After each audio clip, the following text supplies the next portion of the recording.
Scribes and Pharisees, hypocrites all! For you shut up the kingdom of heaven against men. You do not go in yourselves, nor do you let others enter. Blind guides! Yahshua, or Yasharala, beware of vipers. That's the title of this one here. You know, a lot of people waking up to the knowledge of the truth or their identity of who they are. You know, the children of Israel. But this is a warning.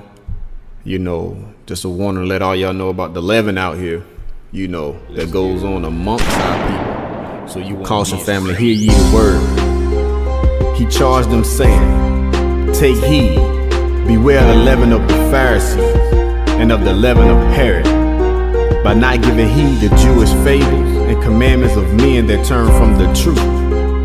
For there are many unruly and vain talkers and deceivers, especially they of the circumcision. For they bind heavy burdens and grievous to be borne, and lay them on men's shoulders, but they themselves will not move them with one of their fingers.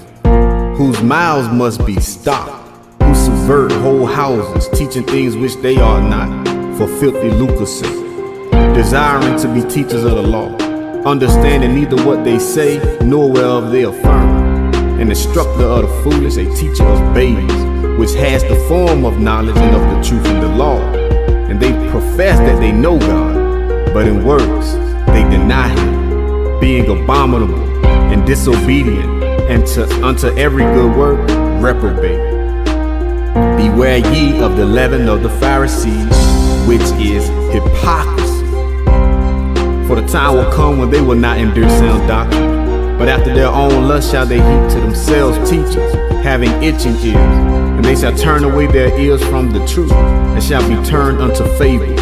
Now the Spirit speaketh expressly, that in the latter times some shall depart from the faith, giving heed to seducing spirits and doctrines of devils. Evil men and seducers shall wax worse and worse, deceiving and being deceived, who concerning the truth have erred, and overthrow the faithful some.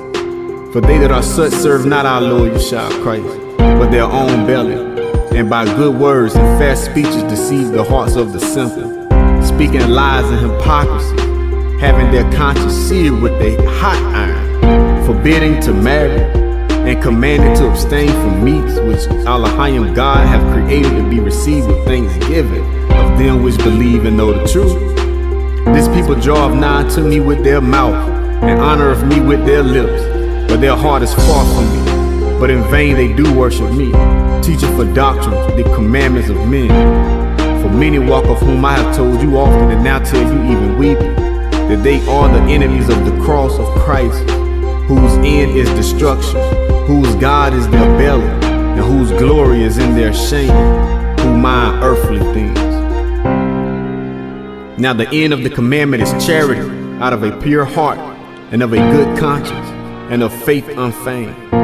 Speak thou the things which become sound doctrines, and if any man teach otherwise, and consent not to wholesome words, even the words of our Lord Yahshua Christ, and to the doctrine which is according to godliness, he is proud, knowing nothing, but doting about questions and strifes of words, whereof come of envy, strife, railings, evil sermons, perverse disputings of men of corrupt minds, and destitute of the truth, supposing that gain is godliness. From such withdraw thyself. Be ye not unequally yoked together with unbelievers. For what fellowship have righteousness with unrighteousness? And what communion have light with darkness?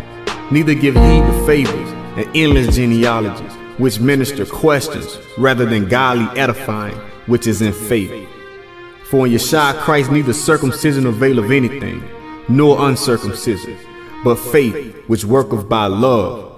And now abideth faith, hope, charity, these three. But the greatest of these is charity. Charity is love, especially brotherly love. Am I therefore become your enemy, because I tell you the truth?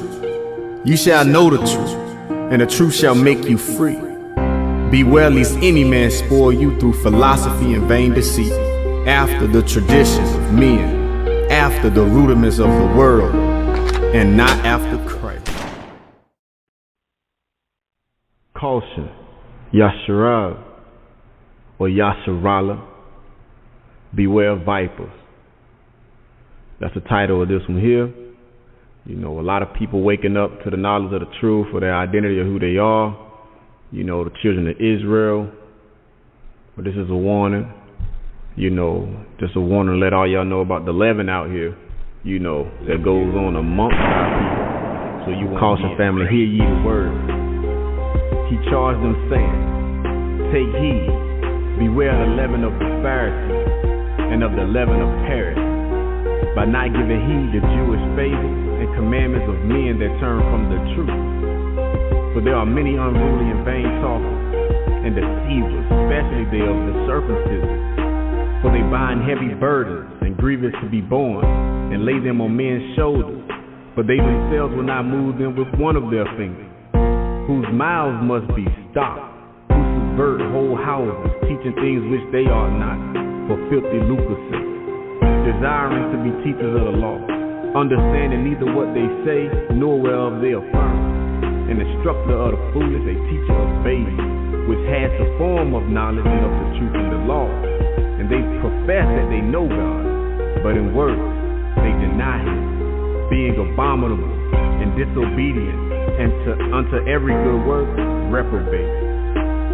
Beware ye of the leaven of the Pharisees, which is hypocrisy. For the time will come when they will not endure sound doctrine, but after their own lust shall they eat to themselves teachers, having itching ears. And they shall turn away their ears from the truth, and shall be turned unto fables. Now the Spirit speaketh expressly, that in the latter time some shall depart from the faith, giving heed to seducing spirits and doctrines of devils. Evil men and seducers shall wax worse and worse, deceiving and being deceived, who concerning the truth have erred, and overthrow the faithful son.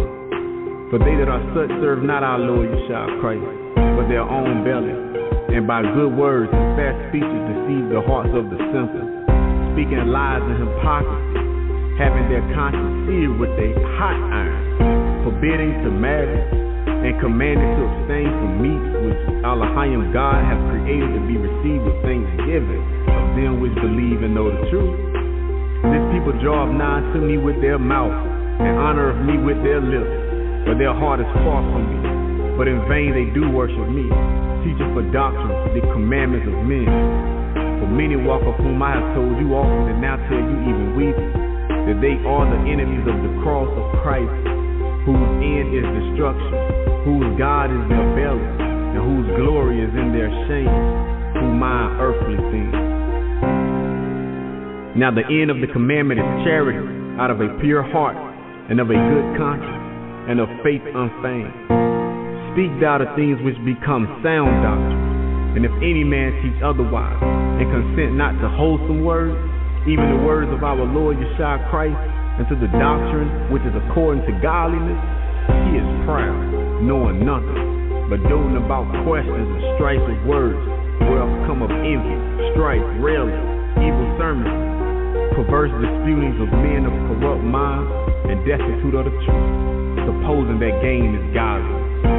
From such withdraw thyself.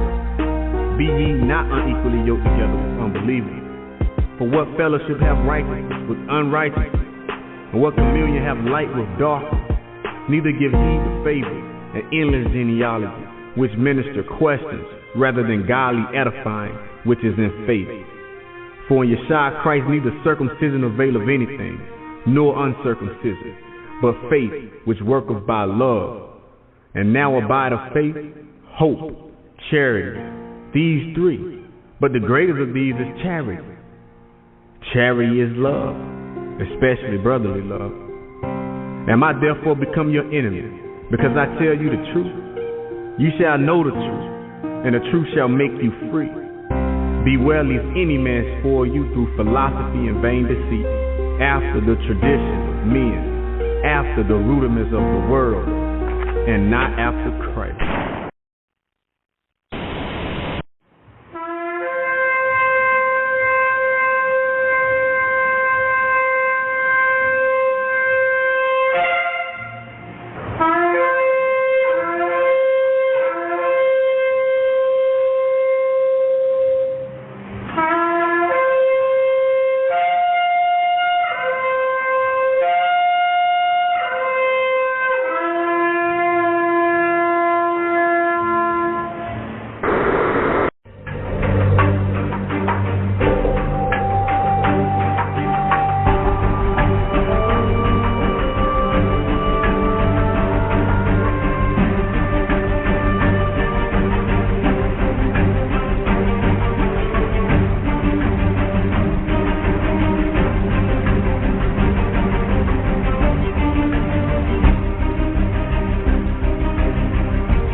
my brethren, be strong in the Most High, and in the power of his might. Put on the whole armor of Yah, that ye may be able to stand against the wiles of the devil. For we wrestle not against flesh and blood, but against principalities, against powers, against the rulers of the darkness of this world, against spiritual wickedness in high places. Wherefore, take unto you the whole armor of the Most High, that ye may be able to stand and withstand in the evil day. And having done all to stand, stand therefore, having your loins girt about with truth, and having on the breastplate of righteousness, and your feet shod with the preparation of the gospel of peace. Above all, take the shield of faith, wherewith ye shall be able to quench all the fiery darts of the wicked. And take the helmet of salvation and the sword of the Spirit, which is the word of the Most High Yah. 10, 9, 8, 7, 6, 5, 4, 3, 1, 0.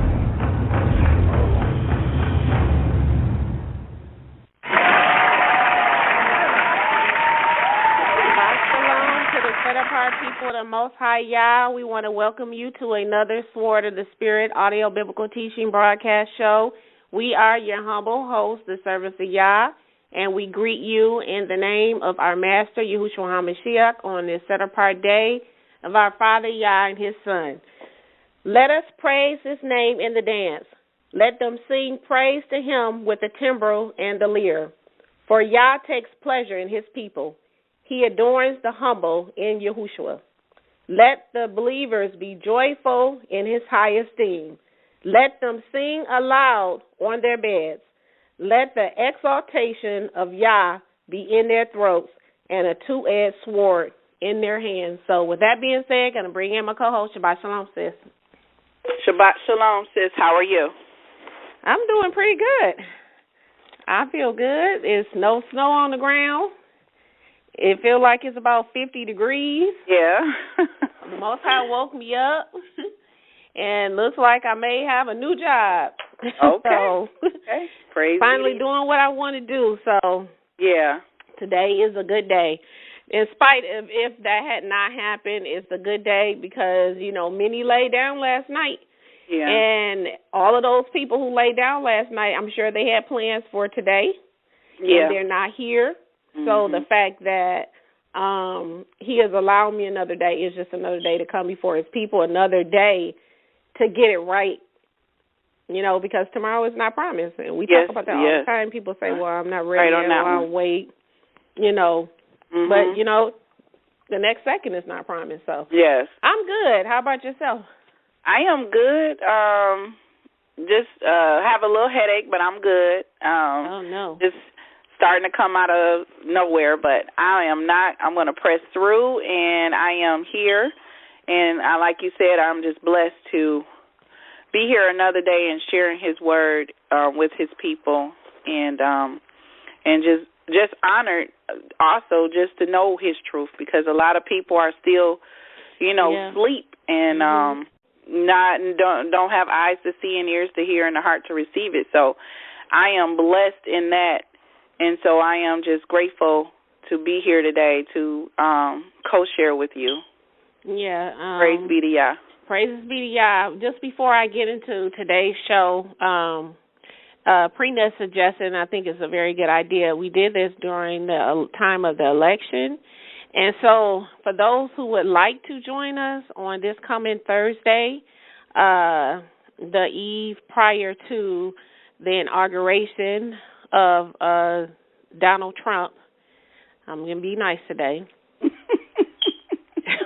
I had other words in mind, but, you know, I'm in good spirits, so I'm letting it slide. But in light of, you know, just in lieu of his inauguration, supposed inauguration, you know, into, you know, the White House accepted his presidency, we are going to have a prayer. Okay, we're going to be praying, and then also coming off of a fast, too. And so we would like for anyone who would like to pray and fast with us during the day on Thursday, which is, what day would that be? That's Thursday. the 19th. The 19th, Thursday, January 19th, if just during that day, if you don't eat anything during that day, if you would like to fast with us, and we're going to be fasting and praying, because the following morning, which is Friday the 20th, is supposed to be the day that Donald Trump takes office. I know something is in the works, because he's, Obama has going to meet with the UN leaders. Israel is not present, and I don't think France, I don't think they're present either. If you're going to meet with the UN, why aren't you meeting with Israel? Why is Israel being left out? So, we're starting to see prophecy unfold. Yeah. And it's going to be interesting to see what goes down. I've been grieved in my spirit, and Yah has been speaking to me, and I've been having dreams. And so I'm just going to keep quiet. I'm going to wait and see what actually happens. But we need to be in prayer. Yeah. For our people, Israel. We need to be in prayer for the believers in Yah and Yahshua, for our protection, and just praying that He would speak to His servants, the prophets, and that He would give us wisdom and knowledge and understanding, and also leading us as far as what He will have us to do during this time. And so everything is going as Yah has planned for it to go. So nothing is going to happen that He does not want or will not allow to happen. Yeah. And so much of what's getting ready to happen are things that must happen just prior to our Mashiach coming back.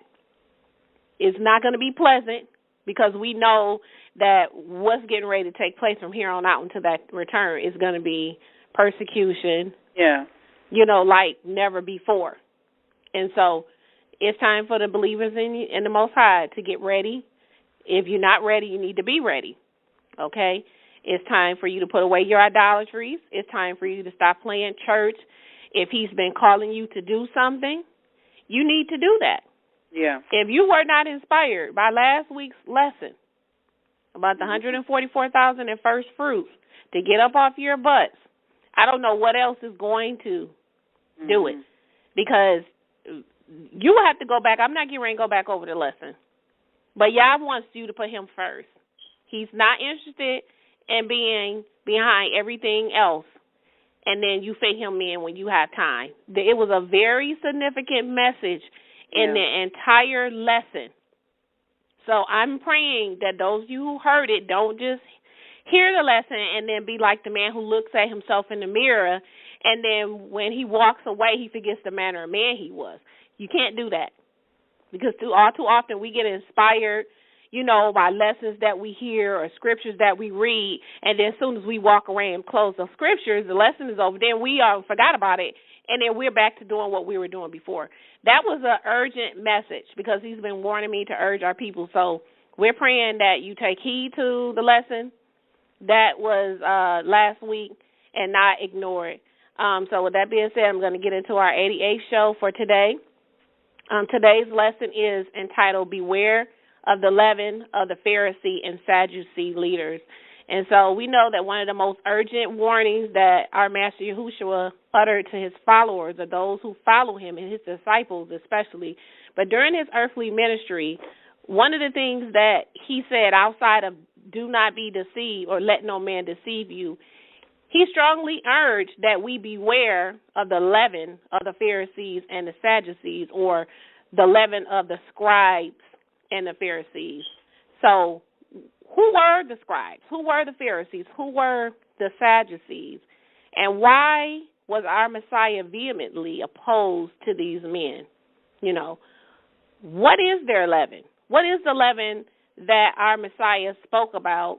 And would you recognize this leavening if you saw it today? Another question I would like to pose is, we know that during His time there were scribes, there were Pharisees, there were Sadducees that existed. But do modern-day scribes, Pharisees, and Sadducees exist today in these end times? And if the answer is yes, then how would you identify them? Would you recognize a Pharisee or a scribe or a Sadducee?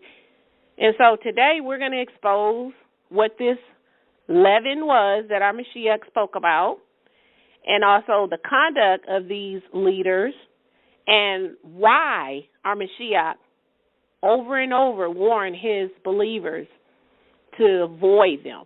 What was it that he wanted them to avoid, and why did he accuse them? In Matthew chapter 23 and 2, we're going to be going over that today, he accused the Pharisees and the Scribes of sitting in the seat of Moses. What does that mean? And so that's what we're going to be talking about today. And for our State of the Body panel discussion, it's entitled Acceptable Worship. So, in this end times, we felt the need to warn the believers, and whether you be in Christianity and you're in there because you don't know, because at one time we were all in Christianity. So our message today is we're not trying to intentionally offend or to intentionally hurt anyone, because I have many loved ones and family members and people that I know who are still caught up in Christianity, caught up in institutionalized religion, and they have no idea that just religion in general, period, all of it is a snare. It's a stumbling block to truly knowing who Yah is and who our Master, our Messiah, Yahshua, truly is. What's going on in the churches today is straight foolishness. And we have many false prophets. He told us that they will be out there deceiving. And these false prophets, these false teachers, these false pastors of today, they have many believing that Yah accepts any type of worship. Just as long as he attaches, if they attach his name to it or they attach the Messiah's name to it, then that makes it okay. But what does the word say regarding what type of worship is acceptable? Does Yah accept all worship? And we see today that these churches are teaching that Yah has changed his mind, that part of his word is dead. We no longer have to do that. Does his word say that he changed his mind about what he once said or commanded in his word, or what he has once accepted as worship? Has he changed his mind? And so today we're going to discuss and reveal why there is more idolatry in the worship of the believers and in the heart and the mind of the believers today than we have ever witnessed since the flood and the destruction of the first earth. So, Preeti, I'm going to go ahead and let you take off with this. Okay. I want to start off with Psalms 112 and 1, and it says, How blessed is the man who fears Yah, who greatly delights in his commandments. And that, kind of permeated with me and resonated in my spirit, because these two important elements in this scripture, fear Yah and greatly delights in his commandments, is what Yah require and expects us to reverence him in giving pure worship. That is what pure worship is. It is also our obedience. And this, when you fear Yah and you greatly delight in his commandments, you are obedient to him and nothing else. And you are giving your first fruit, and you're giving him your all. And so the reason why I read this is because when I read it, it just stuck out, and it really, speaks to the volumes of acceptable worship. And I think people forget or they ignore what Yah has commanded us and how he expect his people to serve him. And, and it's not the other way around. We can't serve Yah the way we want to and then expect him to bless us. It don't work. Though. He's the power. Yeah. I think we forget who the power is, and we overlook his commands that he had given to us, which was to fear Yah and to keep his commandments because they are life. Mhm. And, you know, we know that in 1 Samuel 15 and 23, it says, behold, to obey is better than the sacrifice, for rebellion is sin, is as the sin of witchcraft, and stubbornness is as iniquity and idolatry. So anything outside of obedience of what Yah has required us, then that is when your rebellion spirit is presented, and that's when you are now stepping into witchcraft, which is, you know, against Yah's commandments, and that's when you start going into idolatry, which is worshiping other gods. But and I think people say that. I don't think they see it that way. No, they don't. Because when you think of idolatry and witchcraft, people think of, you know, a witch sitting some potions. yeah, mixing up the potions and brewing up something and cutting people, you know, samples of hair and, you know, we're thinking of that. We're not really thinking about rebellion as being witchcraft. He said it is. It's idolatry. And we know that his word says that no idolatry is going to see the kingdom. And, again, I just wanted to make another disclaimer because today's message, it's not to put anybody down, but it's to open up your mind to the scriptures. You know, there may be certain truths within it that you may not realize. A lot of people don't understand what he means when he says not taking his name in vain. And when you take his name in vain is when you claim that you are for him and that you love him, and you love him with all your heart, mind, and soul, but then you live contrary to his word. It's not so much as, okay, well, you may not have the understanding of the name. That, too, we shouldn't be calling him a false name, but he knows that his people would come over here, and this was part of the curse, that we would serve the gods of wood and stone, and Christianity is the god of wood, and okay?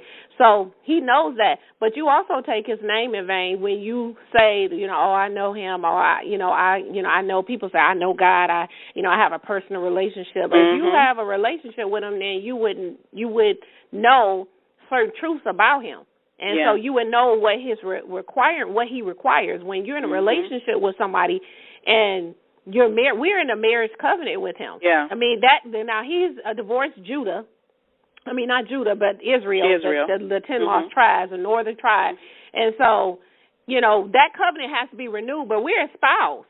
Okay? When he sent Yahshua to die for us, we became espoused again. Now, the marriage hasn't taken place because we're still in that espousal period. Many of you are not going to make it. Because you don't want to find out what is acceptable worship. He says you have to prove what is acceptable. And many of you don't want to prove. You just want to take pastor word for it. You know, pastor has to stand before the Most High too. Yeah. All of us, we're just men. We're many members in one body. But we all have to stand and give an account for everything. And you can't blame it on your pastor, because you are responsible for working out your own salvation with fear and trembling. You can't blame someone else if you don't make it, because he told you to study to show yourself approved unto Yah, not study to show yourself approved unto your pastor. It's a difference. He says you must diligently seek him. He says those that seek me will find me. But many people don't want to seek. They want to wait at somebody else's table and wait for the crumbs. They don't want to sit and do any studying on their own. Then they want to sit up and debate you all day, and this is the problem that I have with Israel. All they want to sit up and do all day is debate and argue with somebody, but then they're not doing any studying on their own. But they sitting and wait for somebody else to do all the work so they can go back and say, oh, that's wrong, oh, that's not it. What are you doing?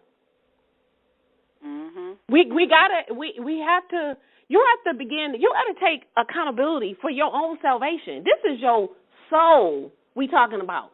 Yeah. Because we all got to die, but I'm talking about your soul. Your last inheritance. It's no way from coming back. You can't come back from that once you die and you are not saved. You didn't endure to the end. You can't come back from that if you die in your sins. Yeah. And you never repented. So, again, we're not trying to put you down, and please don't get offended if you are a Christian. We're trying to make you aware of certain truths that are within the scriptures that you may not understand because your pastor hasn't told you, and maybe you have not diligently sought him with your heart, mind, and soul. You have to acknowledge him. Yeah. And then he will direct your path. But many of you haven't acknowledged him. You have to, when you see that your pastor is teaching things, and many of you see that it contradicts Scripture, but then you continue on. You continue on in it. Many of you know that Christmas is not in the Bible. Yeah. Most of the Christians know that December 25th is not his birthday. They're just doing it because they've been taught that. That's what I was taught. That's what Prina was taught. That's what the majority of us was taught since we've been brought over here. Our forefathers got that from our slave masters. But you can't find it. It's nowhere in the Bible. But when we show you Jeremiah 10, many of you know that's clear. It's talking about the Christmas tree. But many of you still want to ignore that as well.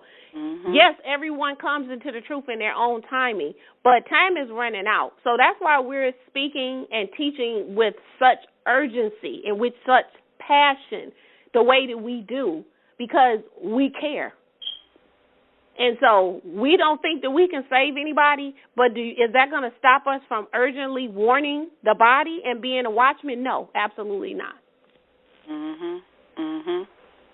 Now, when you go out, I mean, as far as, and I'm just speaking on me, when I wanted to know Yah personally, and you seek him to find what's acceptable to him, then once you know what is acceptable, once he's revealed it to you, you have to turn away from all those things that he hates and put them away. And that's what I think a lot of times people, they look at the things that they have to give up, and it's grievous to them. And so they continue in their sins, and they overlook what Yah requires, and they think that, oh, well, if I say it's in his name, then that's acceptable. No, that's stubbornness. And we know that stubbornness is iniquity and it's idolatry. Yeah, pretty much. I mean, just like Prina was saying, we don't want to give up the things that we love, I would be sitting here lying if I didn't say that I love doing, celebrating birthdays or, or Christmas or those things. When we were in them and I was in my ignorance and I didn't have the understanding, of course we did. Who didn't love getting gifts and having people, honor you and all those things? I didn't know that they were wrong until I came into the truth. But someone planted seeds in me years ago, and I didn't want to hear it at that time, but I still remember that lady to this day. Yeah. Even though I've never seen her again, she was actually a parent that had a child in my class. And I still think about her today. She doesn't know this. She planted a seed. Yeah. And so when y'all open up my eyes, I remember her and what she said. Many of you are going to remember us on Judgment Day when you have to stand before the Mashiach. If you don't get it right before then, I pray that he will open your eyes. I pray that we will be seed planters and that we will plant a seed, and then someone else will come along and water it, and pray that he will open up your eyes and deliver you from Satan's captivity, who have you bound to do his will, because that's what's going on right now. Many of you are bound by Satan doing his will, and you unknowingly, you don't know that that's what you're doing. Yeah. Because, see, the pastor's not going to tell you that celebrating holidays and birthdays are pagan, but when we came into the truth, we had to, and we learned who Yah really is and how he hates these things because they honor other gods. They break the first and second commandment. Then we had to let it go. We have to love what Yah loves, hate the things that he hates. I don't have to go around hating people, but I hate the things that he hates. Yeah. So I don't support things that contradict the Bible. Just like we talked last week with Kim Burrell. Yeah. She should have never apologized. She should have never came back and backpedaled. She should have never done it. What she said was true. Period. It doesn't matter who get upset or if the LGBT community get upset. Hey, I support the Bible, and I'm in love with his word, which is Yahshua HaMashiach, and whatever his word says, that's what we do. That's what we stand for. So she claims she stands for the word, then she has to preach and speak what the word tells her to. Y'all cannot use you if you're going to be a coward. Yeah. He can't use cowards. That's why he say all cowards will have their day in the lake too. He can't use you. You can't be a vessel for Yah if you're worried about who's going to be upset with you Who's gonna be hurt by what you said? Who's gonna be offended by what you said? Who's gonna cut you off by what you said? If I worried about that, I wouldn't have no Facebook friends, and I barely have any now. I hardly get anybody liking my posts, and that's what I expect. He says, "Woe when they speak well of you." So all praises to y'all that I'd hardly get any likes, because if everybody was liking it, I would be like, "Wait a minute, let me go back and check what I just put up here. I must put up a lie." Because I know clearly everybody is not going to. So, we all are coming back and stumbling back to the truth. We all are. None of us have it all. I don't think I have it all at all. And I know I definitely don't. And, I had my college professor was the one that planted the seed for me. And I didn't take heed to it, even though I was starting to take heed, but I was was your college professor black or of a different nation? Slowly peddling. Was your professor black or? Yes, he was black. Okay, so it was a sociology class, and it was all black students in there, and it was sociology. It wasn't even a religious class. And he just took the platform of the opportunity to plant the seed, and our first assignment was to look up all the holidays that we celebrate. Because he asked us, he said, well, how many of you all celebrate Christmas? And, he just made a list, and we all raised our hand. We was all excited, and he was like, your first assignment is to find out what those holidays mean. And I was, like, shocked because it was a sociology class. But, that was his platform, and he was able to reach us, and he didn't know that, but he planted a seed in me at that day, and the first words that lit up in the sentence of that paragraph was pagan. Wow. And I'm like, wow. And it started pricking my spirit as I was doing it, continue to do it, and eventually I started letting those things go. But it wasn't until cancer, literally, that I turned and sought the Most High Yah, because I value my salvation, and as I've shared before, I was worried of where my soul was going in case I didn't make it through the cancer, and I was looking for an inheritance because I knew that eternal life existed, and I wanted eternal life, and I loved him, but I didn't love him like how I love him now. And so I am grateful that those two things happened to me, running into that professor as well as getting cancer. Yeah, because I know you say plenty of times, you said on the show that cancer has saved your life. So yeah, it did. Never understand that, but because you had cancer, that's what made you that's what drew you to him. And most people would never say that having something that could take your life actually save your life. But, he said if you lose your life for my name's sake, then you will find it. So, I mean, that was a blessing in itself. I mean, and, there are many within the confines of Christianity that want you to believe that Yah doesn't mind if you still observe Christmas, that you're not going to the lake. Because I heard people, I'm not going to go to the lake for eating pork. Okay, you better go back and read Isaiah. You will. They want you to believe that the cross is not his sign. And I'm going to have to do a lesson soon on the second commandment with the images, because I think a lot of people do not understand the fullness or the totality of what the second commandment really means. So I'm gonna have to do a lesson on that. But they don't. But the cross is he did not die on a cross. He died on a stake or a tree. Just like the people from the same tribe, Judah, the so-called African American, they were hung on trees as our Mashiach. He was hated when he was on the earth, and we are the most hated on the earth and most persecuted as he was when he walked on the earth. But the cross has absolutely nothing to do with the sign of the true faith of our Mashiach. They want you to believe that you can continue to call on pagan names and continue in pagan practices, that it's okay for you to celebrate your birthday, it's okay if you don't have to keep the Sabbath because he's changed that. They make you believe that all of the things, all of his commandments has changed, his laws have changed. Everything that he said was abominable, all of a sudden now that has changed, and his laws and his commandments no longer have the same meaning today as it did when it was originally given to us.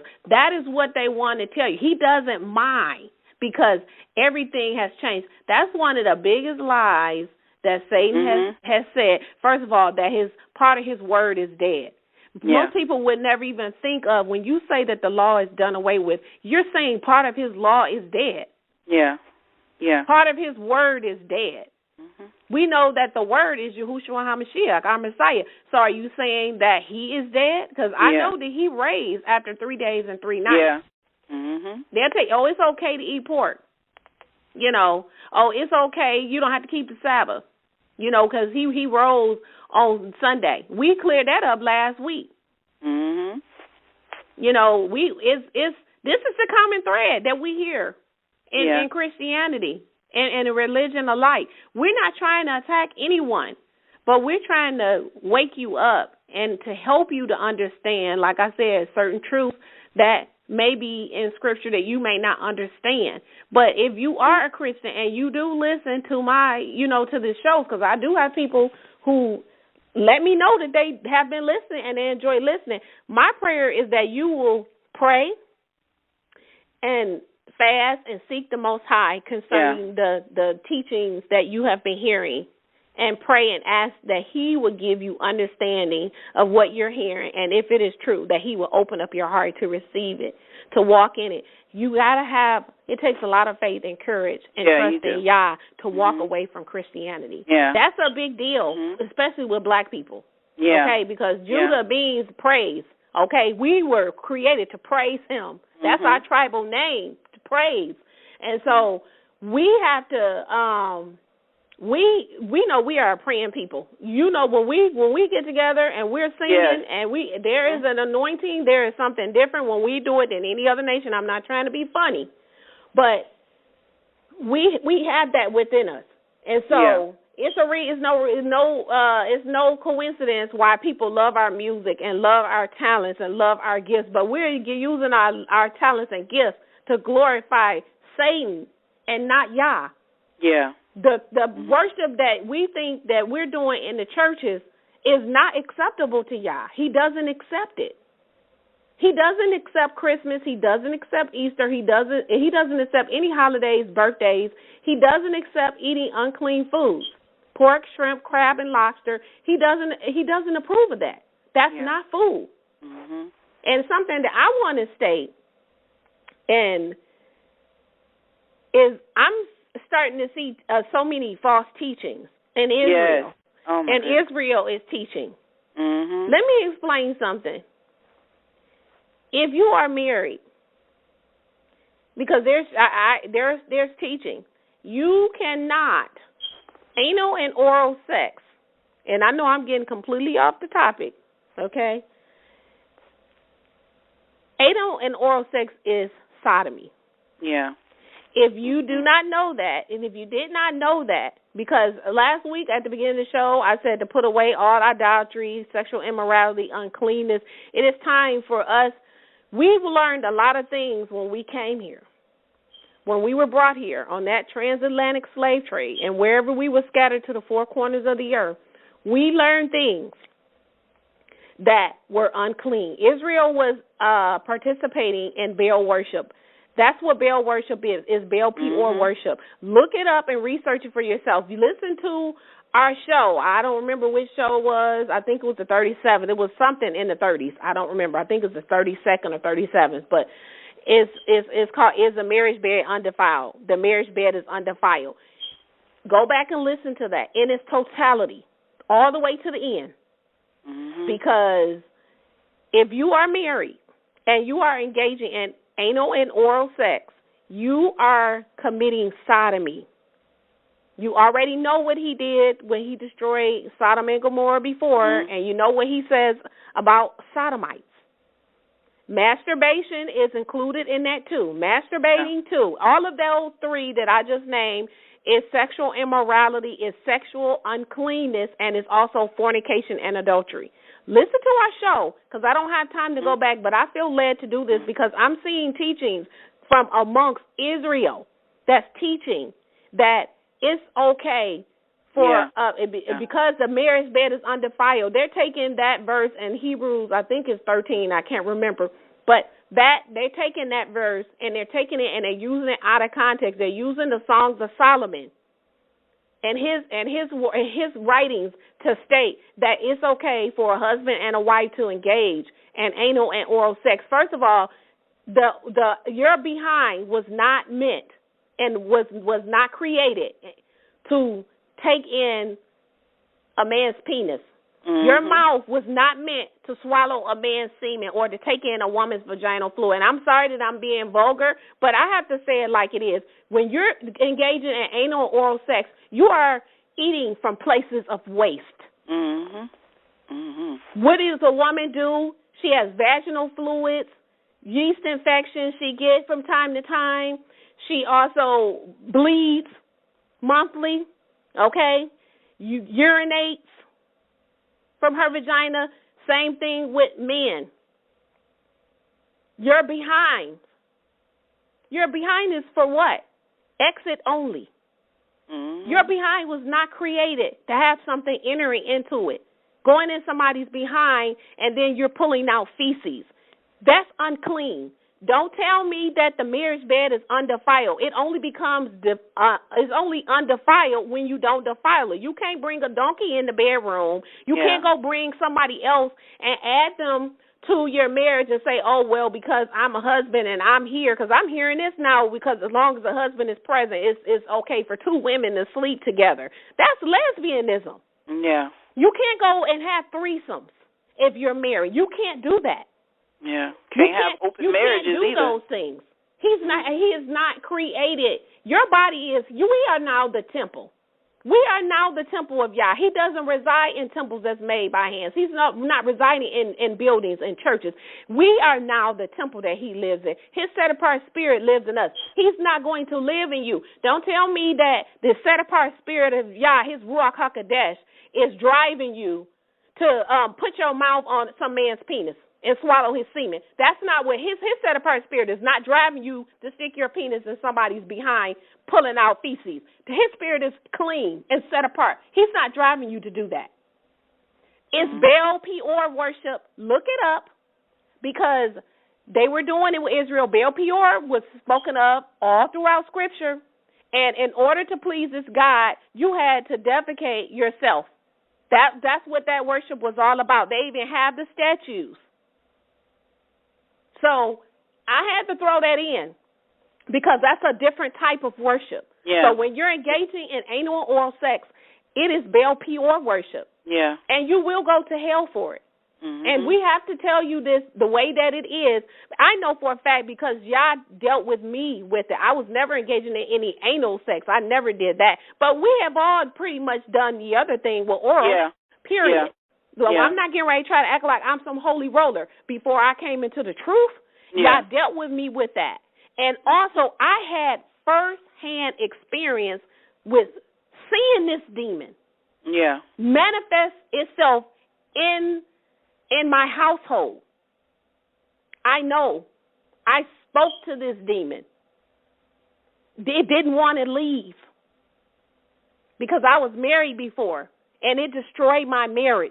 So we're urging you, if you're doing this, you need to repent and stop. Ask Yah for forgiveness and stop doing it now. It is unclean. Yeah. You're going to have a fight on your head if your husband is not submitting to Yah, or if you're a husband and your wife has not submitted themselves to their head, because I had a fight on my hand. That demon rose up when I said that I wasn't going to do it, because it's perverted spirit. And when you are doing those things, you're committing the same acts as homosexuals. What makes you any different to talk about a homosexual when you're doing the same thing that they're doing, going in somebody's behind? It's the same thing. It's a sodomite spirit. It is sodomy. Look it up. If you listen to my show, I give you the strong Hebrews definition. I give you all the definition of what sodomy is.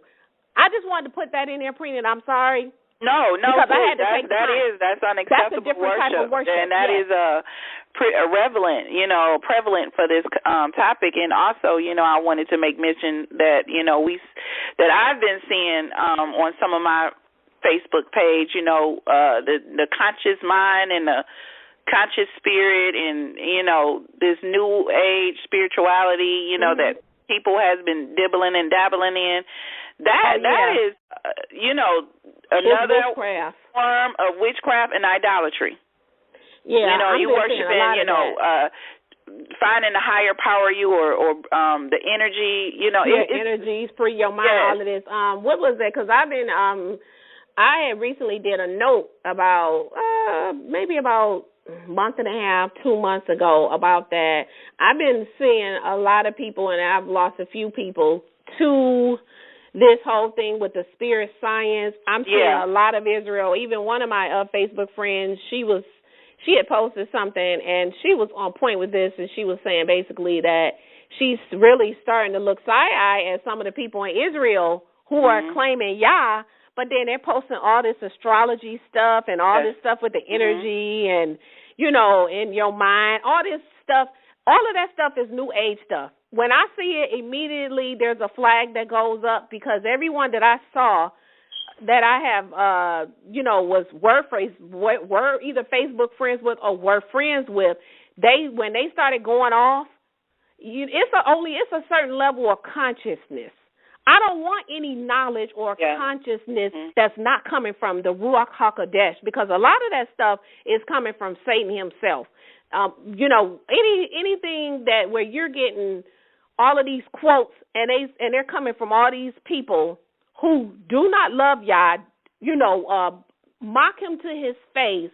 I don't want that kind of consciousness. I don't want that kind of knowledge, because it's another form of worship. It's another form of idolatry. And Israel, we need to be very careful that we're not dibbling and dabbling, or we becoming engaged or entertained, with the whole thing with the spirit science stuff.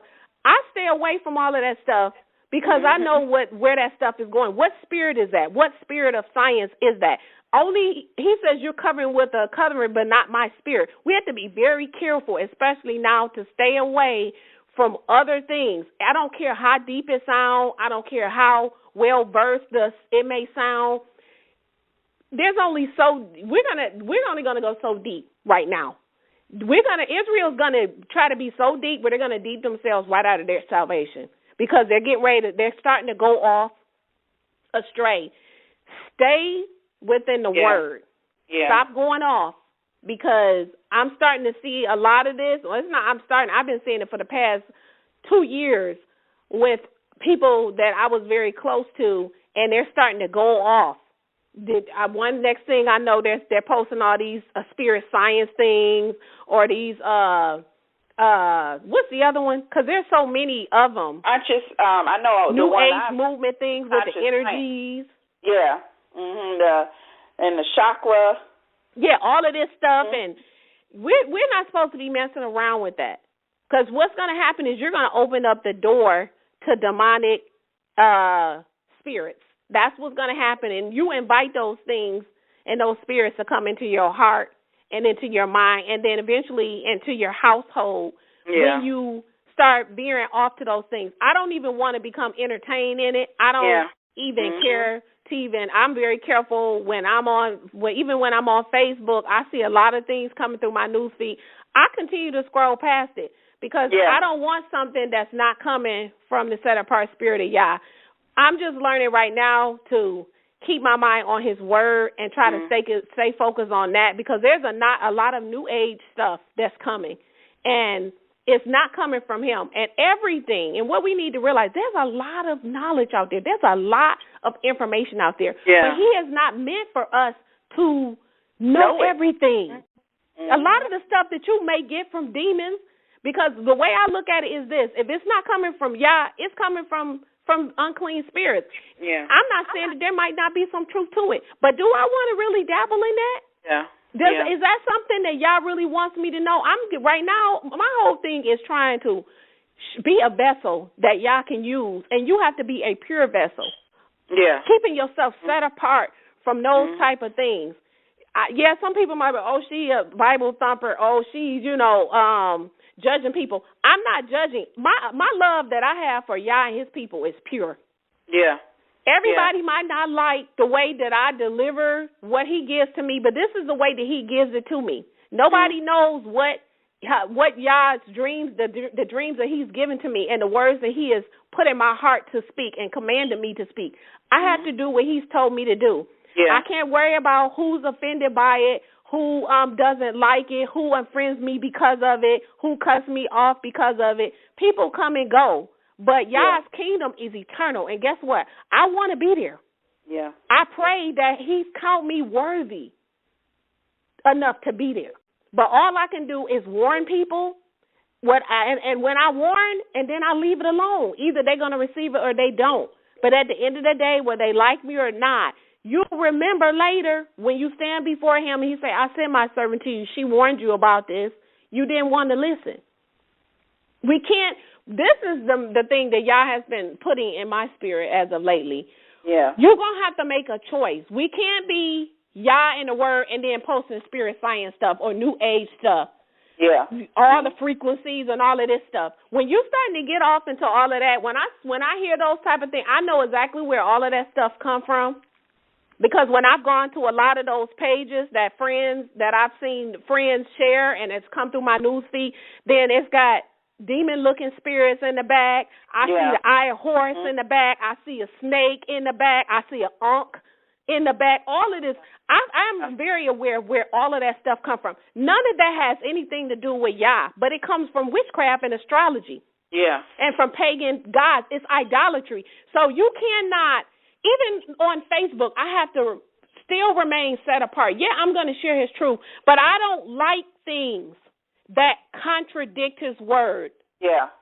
Exactly. I can't do it. I don't go and find a spirit science meme and then post it. Because, first of all, people are watching me. The minute you claim you're serving Yah, and this is how you can take his name in vain, not just calling on his name by a pagan god. Many of our people don't know. But you take his name in vain when you claim him, and then people who are watching, the minute you claim him, you got people watching you. They're going to watch you and see what you're about. If they see you flip-flopping, 1 minute you posting up scripture, then the next minute you spirit science, and then the next minute you're posting things that's coming from witchcraft and the New Age movement, you got to stay on track. Yeah. You can't be flip-flopping back and forth. I'm very careful. People might say, oh, she going too far. Oh, she's being super saved. Call it what you want, but guess what?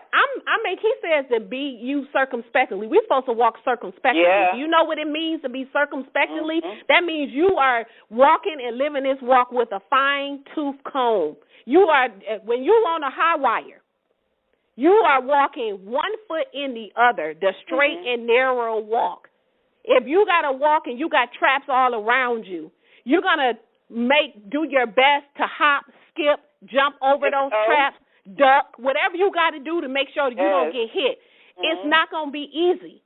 A lot of stuff that we have to do to remain set apart to everybody else that's still lukewarm or still living in the world, they're going to look at us like, oh, they too much. Oh, they super safe. Oh, like people call me Bible thumpers. I don't get upset with that. Yeah. I don't get upset with that because at the end of the day, what you think don't matter. What's going to matter is if my Father tells me, depart from me, I never knew you. That's what matters to me.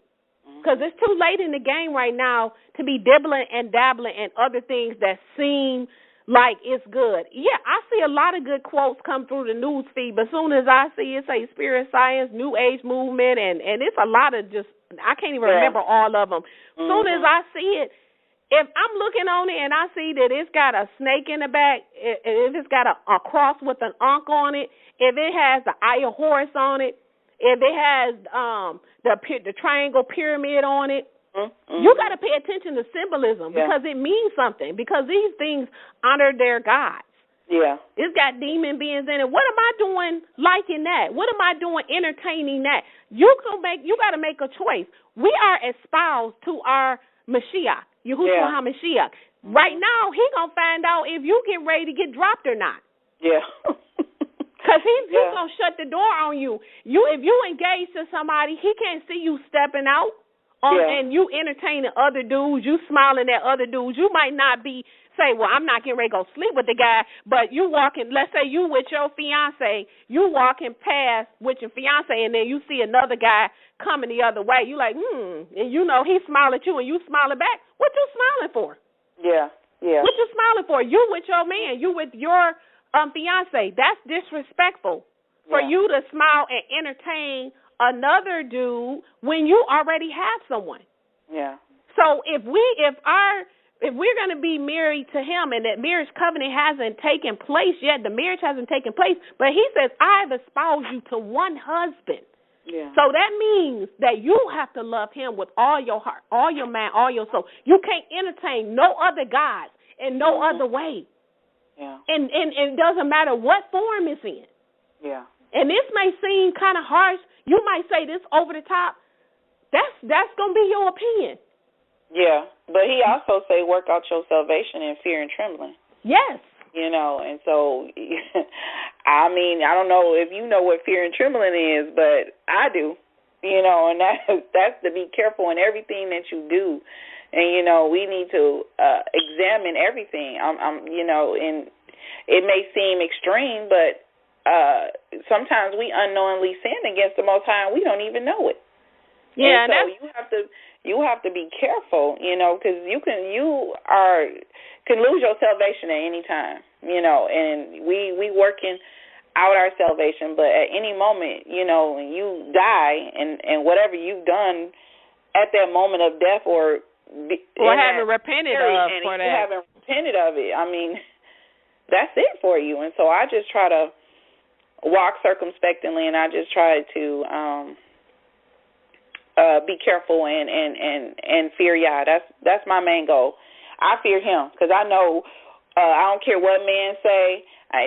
Call me Bible thumper, call me whatever, but I fear him because he has the control to kill both the body and the soul, and so he has my soul in his hand, and so I want to make sure that my salvation is sure, and so that's why I try to walk out circumspectly, you know, and that's what we are asking you to do, is to examine your heart, remove those things that's not of him, and get back everything. To, you know, worshiping him, the Most High Yah, in spirit and truth, because that's the only acceptable worship, and it begins with fearing him and being obedient to his word, period, nothing else. Yeah, when you are when you do have that reverential fear, then you are being careful. Mm-hmm. And so, you know, if you really value the relationship that you have in the marriage covenant, if you value that the husband that he has espoused to us, then you're not going to try to intentionally do anything to put that marriage at risk. Yeah. You know? Test everything. Yes. And if it's not of him, it doesn't matter how good it looks. Or sound. Even if it, you know, I see a lot of stuff that come through. I see a lot of memes that come through, and it sounds like, you know, it sounds good. But then when I look at the bottom and I see where it came from, I don't want it. Yeah. I don't want no quotes from Buddha. I don't care what Buddha got to say. Buddha is a pagan god. Yeah. We are espoused to one husband. I don't want anything. I don't care about anything that spirit science said. I was seeing a lot of this spirit science, and I'm seeing it from a lot of brethren who are saying they're in the truth. This is the reason why I'm saying it, and I'm not saying this to put anybody on the spot. I'm saying this because I love my people. Yeah. And it's for you to be. Some people might not think that there is nothing to it. That's why we're doing this show this topic today, acceptable worship. Some people may think it's no big deal because I'm sharing a spirit science quote.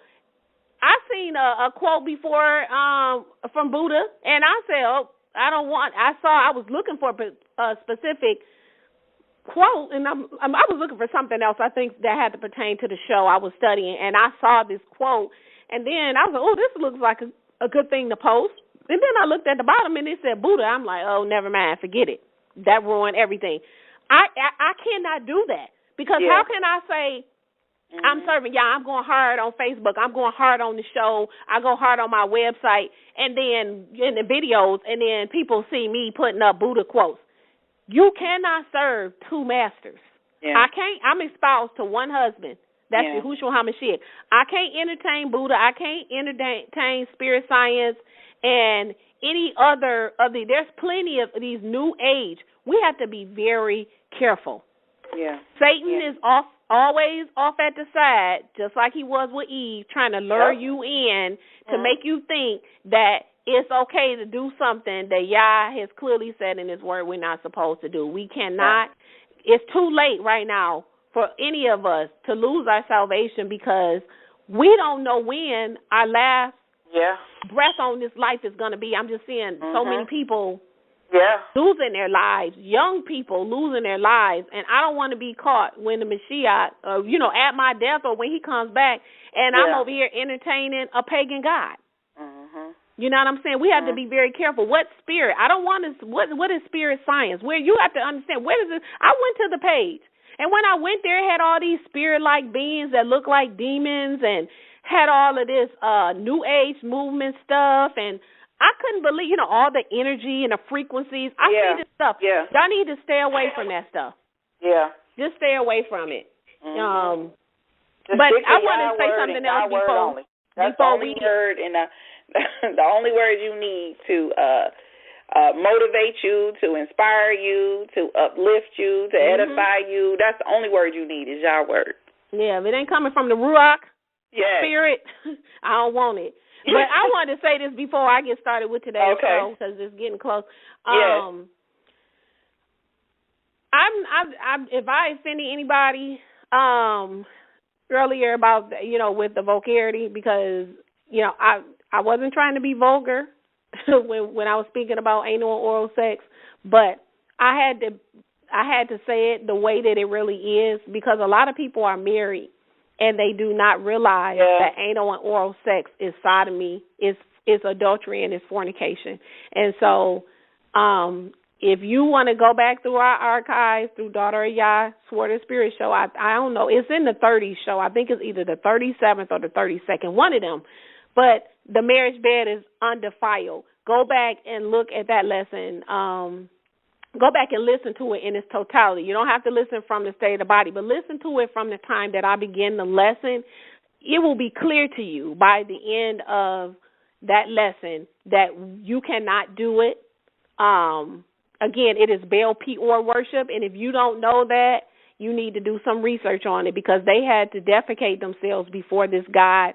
This was the god that was known. Baal Peor was the god, what they call the god of the opening, the Lord of the opening, meaning to open wide, as you do when you are engaging in oral sex or anal sex. And so when you're doing these things, again, you're eating from places of waste where people are, I'm going to leave it alone because I'm going to start getting off into it. You're eating from places of waste, and that's all I can say. And Yah's set-apart spirit is not leading you to swallow somebody's semen and go in somebody's behind. His spirit is not leading you to do that. You can defile. Married couples can defile the bed. Just being married does not mean that you can bring in a monkey or bring in another chick and it's going to be okay. There are things that you can do to defile it, but the marriage bed is undefiled as long as you don't defile it, okay? So go back and listen to that lesson if you want to. I know some people are going to be offended and probably hang up. I can't worry about that. He's not called me to, preach falsehood. I have to tell you that because that's a different type of worship. Yeah. And I was led to speak about that because I'm starting to see people in Israel, people who many people listen to and highly esteem, they're actually teaching that it's okay, and they're using the Songs of Solomon to teach that you can have anal and oral sex, and that's what Solomon was talking about, and it's okay for you to go in, go in a woman's behind and to engage in oral sex. That is a lie, and we're here to dispel that myth right now. You will go to hell for doing that because it's sodomy. And so what did he do with those in Sodom and Gomorrah? it's also adultery and it's fornication. And you already know what Corinthians says about idolaters, fornicators, and adulterers. So that's all we can do is warn you. Many people don't like the way that we deliver it, but this is the way that Yah gives me his word and how to deliver it. Everybody else may deliver it in the way that he gives them. Everybody is different. That's not how he gives it to me, because I know how he's been dealing with me lately with warning his people. So, you can take what we say, and hopefully you will pray about it if you are married and you and your husband are engaging in these types of acts, or if you're a Christian and you're still celebrating holidays and birthdays. This is the time now where we have to completely separate ourselves from everything that is not of him. And if you're not willing to do that, you will not be able to see the kingdom. If you're not willing to give up everything that is not of him, you're not going to see the kingdom, period. Mm-hmm. So any last words? I'm going to get into today's lesson. You said it all, sis.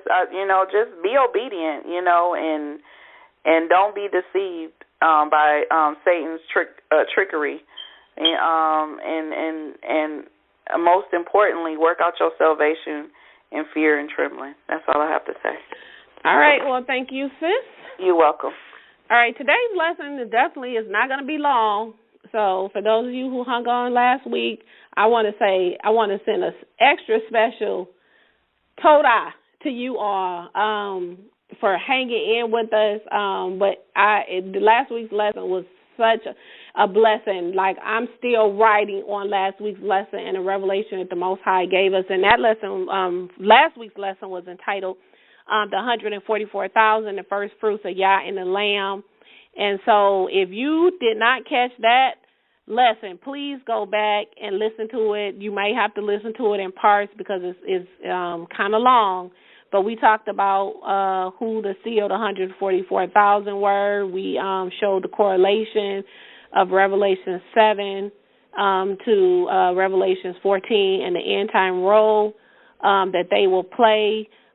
We were able to connect the Mashiach in all of the spring feasts and show how he was in all of the spring feasts. And I was just thinking about this morning. I'm like, as I got up this morning, I was praying, and I was just thanking Yah for giving me the understanding, and how now I feel that I have a better understanding of his feasts and why his feasts are so important, and the part that Yahshua played in that, and understanding Passover and unleavened bread, the Feast of Weeks and Pentecost. So, just knowing what the purpose of the Ruach HaKodesh was in Acts chapter 2 and what was really going on.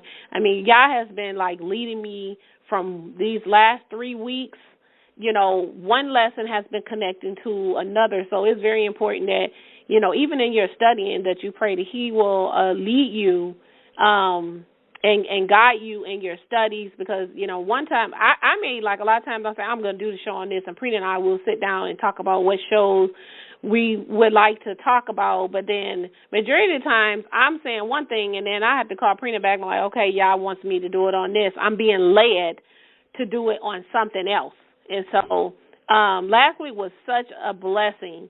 And so if you missed it, please go back and listen to it. If you listen to it, please share it with others, and particularly with pastors, because I think this could be a blessing to even pastors to hear this last week's lesson, the 144,000, the first fruits of Yah and the Lamb.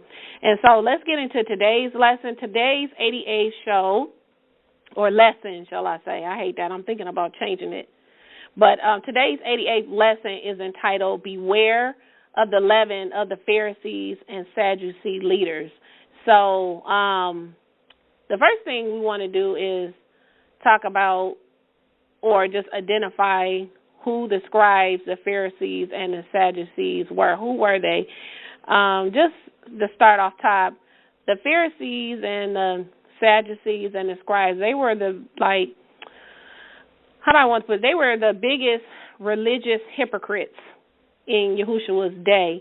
And they paid much attention to their outward religious appearance. Many were fooled by that, even as they are today, especially those amongst Israel.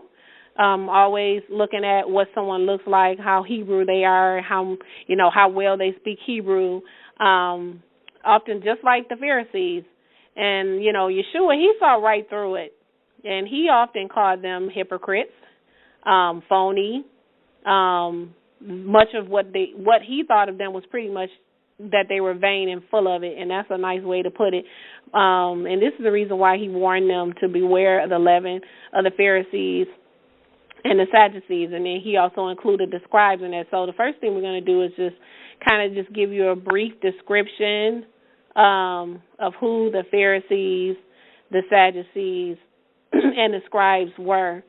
Now, let's start off with the Pharisees. So if you do have your, I hope you do have your notes so you can kind of follow along or write down some of the things that I'm saying. So the Pharisees, they believed in the law. So I do want to say that they believed in the law. They more fervently upheld, though, the oral law and the traditions of the elders and their forefathers more than they did the Torah.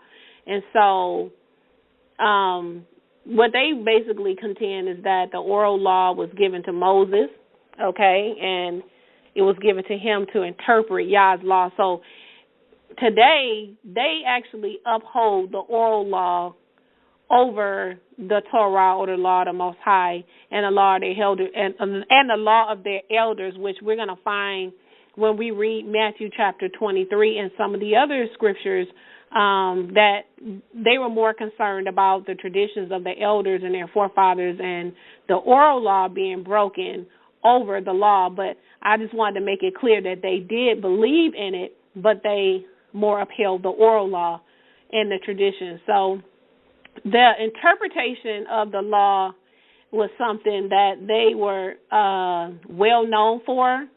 And also they believed in the resurrection. So let's go to the Sadducees. Now, the Sadducees, they were like a priestly upper class leaders, okay? The Pharisees, they were experts on the law, but they were middle class. The Sadducees, they were more priestly. They were more like upper class. So they were very conservative, very well politically connected. So they were well connected with rulers. They didn't believe that tradition should play a big role in their religious beliefs. They taught that if what they were learning or if it wasn't of the 5 books of Moses, then they pretty much didn't put any faith into it. But the difference between the Pharisees and the Sadducees is that although the Pharisees believed in the resurrection, the Sadducees rejected the resurrection. So again, as I just said, if it pretty much wasn't taught in the 5 books of Moses, which is the Torah, Genesis, Exodus, Leviticus, Numbers, and Deuteronomy, they rejected it, okay? And so we see this even now amongst Israel, where we have some Israelites, they don't believe in the Mashiach anymore. We see this happening now. And I'm kind of leading up to this because even though, we had religious leaders, the Pharisees, Sadducees, and Scribes in Yahshua days, we're seeing now that that same spirit that was in them is operating in many, not only in Christianity with Creflo Dollar and TD Fake and all these, but also the Israelites today. Okay, same spirit. And so let's go to the Scribes. Now, the Scribes, just make it simple as possible, they copy documents for a living. During the time in ancient Israel, the Scribes, they were the ones that were considered to be learned in studying the law.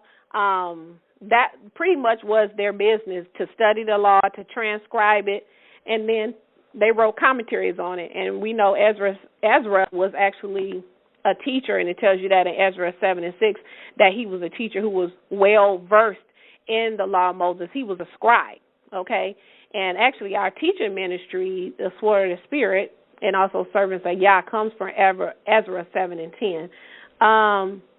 But again, the scribes, they were the ones who studied the law, transcribed the law, and then they wrote commentaries on it. Now, as times passed, they became quite prominent, and they received a reputation of having much wisdom because of the fact that they had to interpret and transcribe and study the law. So people sought them because they seemed to have they began to have a reputation of having a lot of wisdom. So around 200 BC, they became widely known as the authorities, of the law of Moses. In fact, the scribes, they went beyond, and this is an issue that our Mashiach had. They oftentimes went beyond the interpretation of the scriptures themselves and added many man-made traditions. And this is, again, the problem that Yahshua had with them, as well as with the Pharisees and the Sadducees. They became professionals at spelling out the law, or shall I say the letter of the law, while ignoring the spirit behind it, and he accused them of that. So as we're going to find out in a minute when we read Scripture, we're going to find out that the Scribes, the Pharisees, and the Sadducees held themselves as the authority religious figures in Yahushua's times. They regulated the law during that time. They held to their traditions. They were considered to be very important.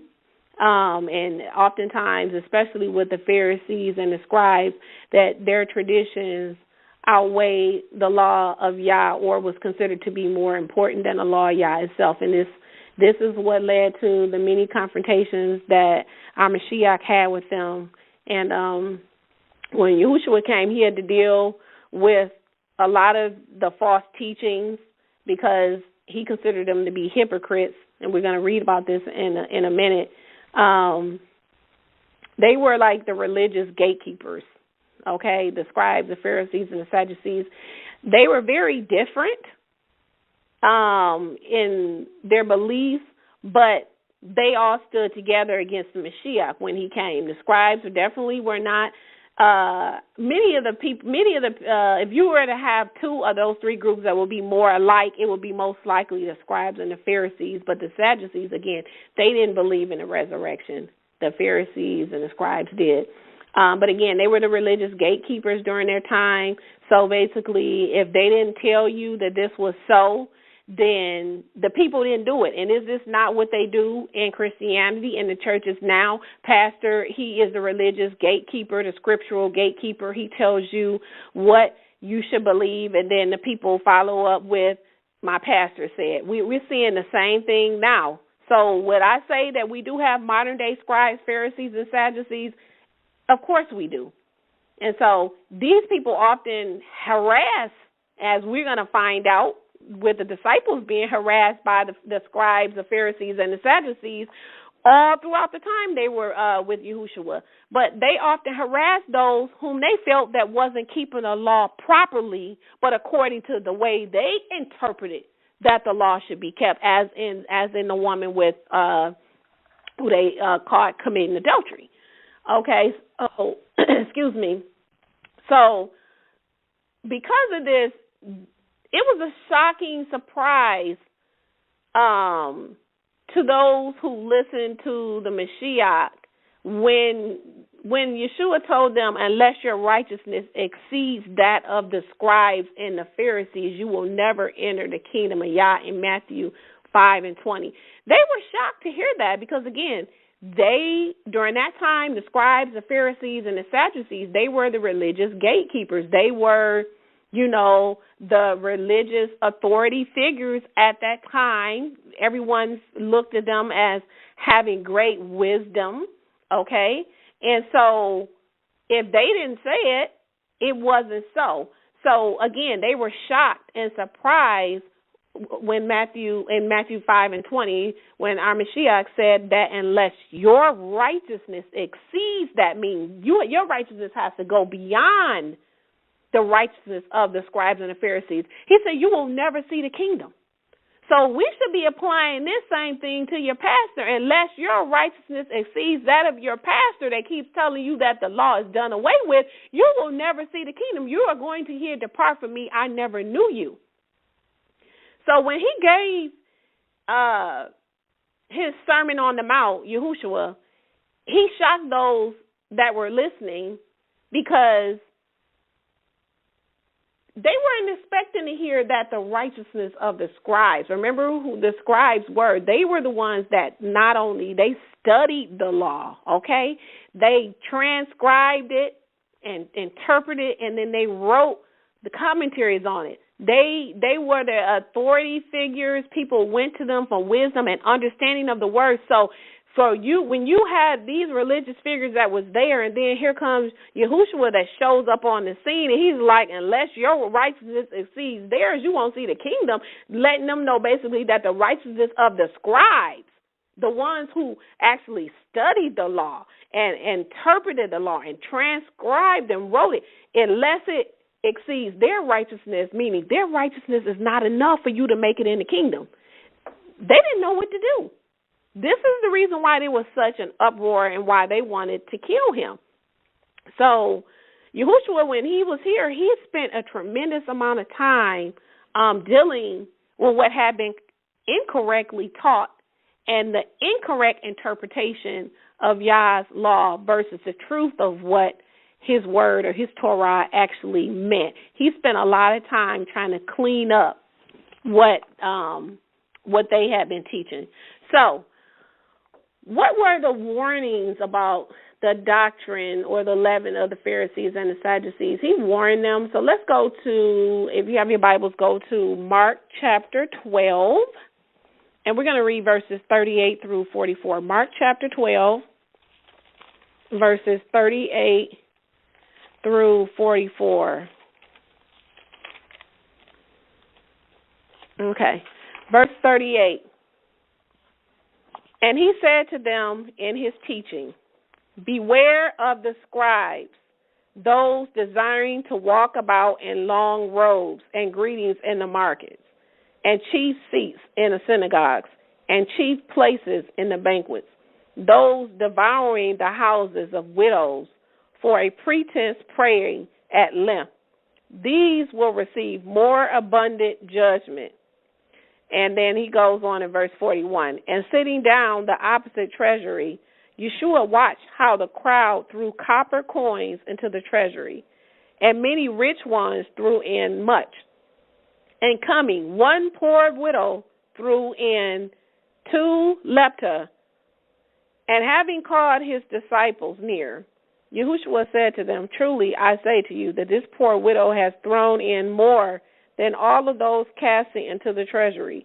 For all of them gave from their abundance, but this one cast in from her need. She had cast in everything that she had, all her goods. So this will be another example, Prina, if you're listening. This is, well, not if you listen, I know you're listening, but this is another example of when we talked about first fruits. Yes. Last week, yes. And I think this was a scripture that you were talking about. Yes, that was a scripture I wanted to make mention, but I had to talk about it, yes.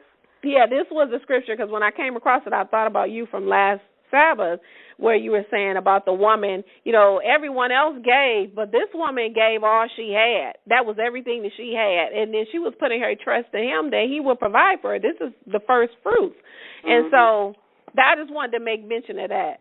But we see here in verse 38, in Mark 12:38, the first thing that he said, Yahushua, when he began teaching, he said, beware of the scribes. Again, the scribes are the ones that study the law, okay, interpret the law and write it. So he said, beware of the scribes, those desiring to walk about in long robes and greetings in the markets, okay? So again, they want their robes long so everyone can see them. They can look extra holy. They want the chief seats in the synagogues and the chief places in the banquets. This is the same thing they do in the Christian churches. You got to have the chief seat. You got to have the seat that's fit for a king that's sitting up at the top, and you got your platform. You elevated yourself from the body. This is the same thing, okay? And he says, and devouring the houses of widows, and for a pretense, praying at length. They standing there, and they got a 20-minute prayer. and just instead of praying and just going on. But it, again, everything that you're going to see in a minute they do is not because of the love of Yah, but they're doing it to be seen by men. Let's go quickly to Matthew chapter 16, and we're going to read verses 1 through 7. Matthew 16, verses 1 through 7, and then verses 11 and 12. Matthew 16, verse 1. And having come the Pharisees and Sadducees tempting, asked Yahshua to show them a sign out of heaven. But answering, Yahshua said to them, Evening coming on, you say, clear sky. From the sky is red. And in the morning you say, today it is winter, for the sky is a gloomy red. Hypocrites, you know how to observe the appearance of the sky. The signs of this time you do not know how to discern. An evil and adulterous generation seeks a sign, and a sign will not be given to it except the sign of Jonah the prophet. And leaving them, he went away. And his disciples, coming to the other side, they forgot to take loaves. And Yahshua said to them, watch and take heed from the leaven of the Pharisees and the Sadducees. And they reasoned amongst them, saying, because we did not take loaves. Let's go down to 11 and 12. He says, how is it that you do not perceive in it that it wasn't about loaves that I said for you to take heed from the leaven of the Pharisees and the Sadducees? So he's saying, look, how is it that you can't figure out what I'm saying? This is not about literal bread. He's not talking about literal bread, because he says a little bit of leaven leavens the whole lump. Leaven is symbolic in the Bible of sin, puffed upness, pride. Because a lot of people have so much pride that they won't allow themselves to come into the knowledge of the truth because they think that they already have everything. They already know it all. Remember, the Pharisees, the Scribes, and the Sadducees considered themselves to be the religious leaders. They figured that they knew it all. That's why they were always trying to tempt and trap Yahshua when he came. They tried, but they failed, but that didn't stop them from trying. He said, beware of the leaven of the Pharisees and Sadducees. What is their leaven? Let's continue to read verse 12, because he told them in verse 11, how is it that you don't know that I'm not talking about loaves when I tell you to take heed from the leaven of the Pharisees and the Sadducees? And then they figured it out in verse 12. Then they knew that he did not say to take heed from the leaven of the bread, but from the doctrine of the Pharisees and the Sadducees. So at the beginning of the show, we posed the question, what is the leaven that Yahshua spoke about? What is it?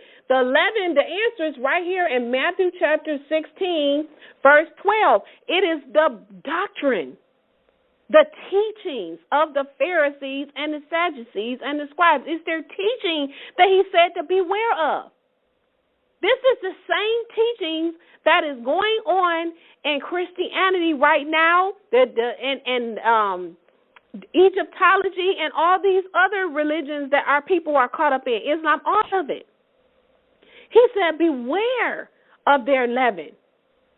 Now, I'm more so going to stick with Christianity because they believe in the Bible. So I'm not talking about Egyptologists, even though there's leaven in their doctrine, because it's not coming from him. But the Pharisees, the Scribes, and the Sadducees, they believed in the law. Even though one sect, the Pharisees, believed in resurrection and a coming Messiah, whereas the Sadducees rejected a coming Messiah. They didn't believe in a coming Messiah, and they didn't believe in a resurrection.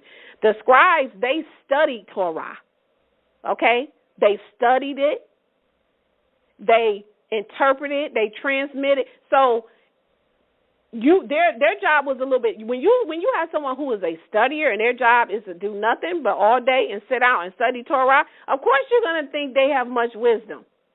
They sit down, they study it, they transmit it, they interpret it, and they write about it. So they were looked at, like I said, as a religious leaders.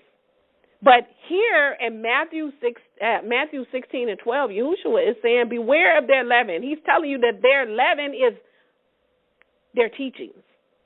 It's their doctrines. This is the same thing that's going on in Christianity. Preeti and I talked about this morning. They uphold the Bible. They carry the Bible, the church with them when they go, but then they turn right around and teach against the Bible that they're sitting there holding right in their laps in church every Sunday when they tell you that the law is done away with, that we don't have to do that anymore because that's for the Jews, when they don't realize who the real Jews, or if you want to call it, who they really are. And I've heard some that are in Christianity that have said, well, my pastor told me that we are the chosen people. So how can your pastor teach you that we are the chosen people, and then you still turn around and say that the law is done away with? That doesn't make any sense. You're contradicting yourself. If we know that the law was given to the Jews or the Israelites, the chosen people of the Bible, but Judah, the oracles, was given to them. We were given the word, the commandments. Okay, if it was given to the Israelites, then how can your pastor tell you that we are the Israelites, we are the true descendants of Abraham, Isaac, and Jacob, and then turn around and teach that the law is done away with? If you know that you're the people, then it's not done away with, because we are those people. I can see if you were a Gentile nation, because it wasn't given to them. Their forefathers didn't stand in Exodus 19:3-8 and make a covenant and say all that Yah has said we will do. Our forefathers said that. That's why we're over here in this land right now. That's why we were in slavery, because our forefathers made the covenant.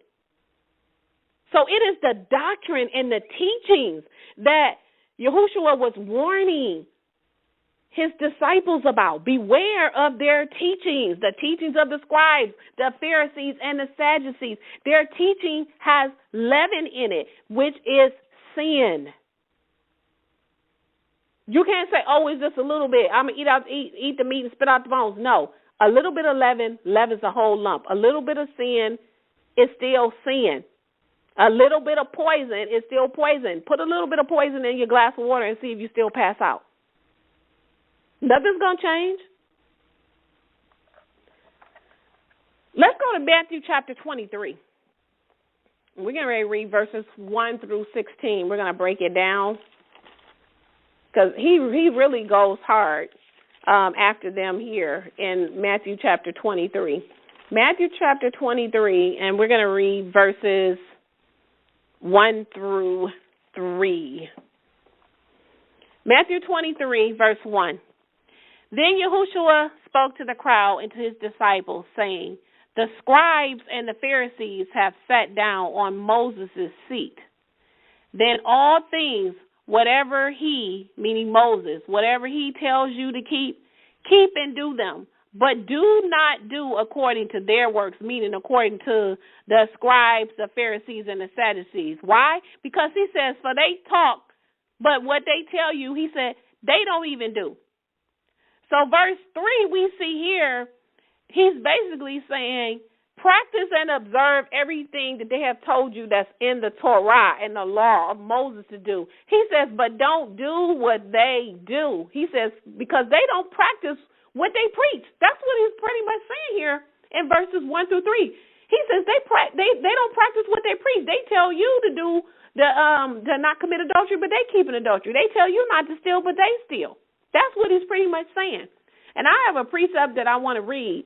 Keep your finger or your hand, if you have something, in Matthew chapter 23, because we're coming back. But quickly go back a few to Matthew 7.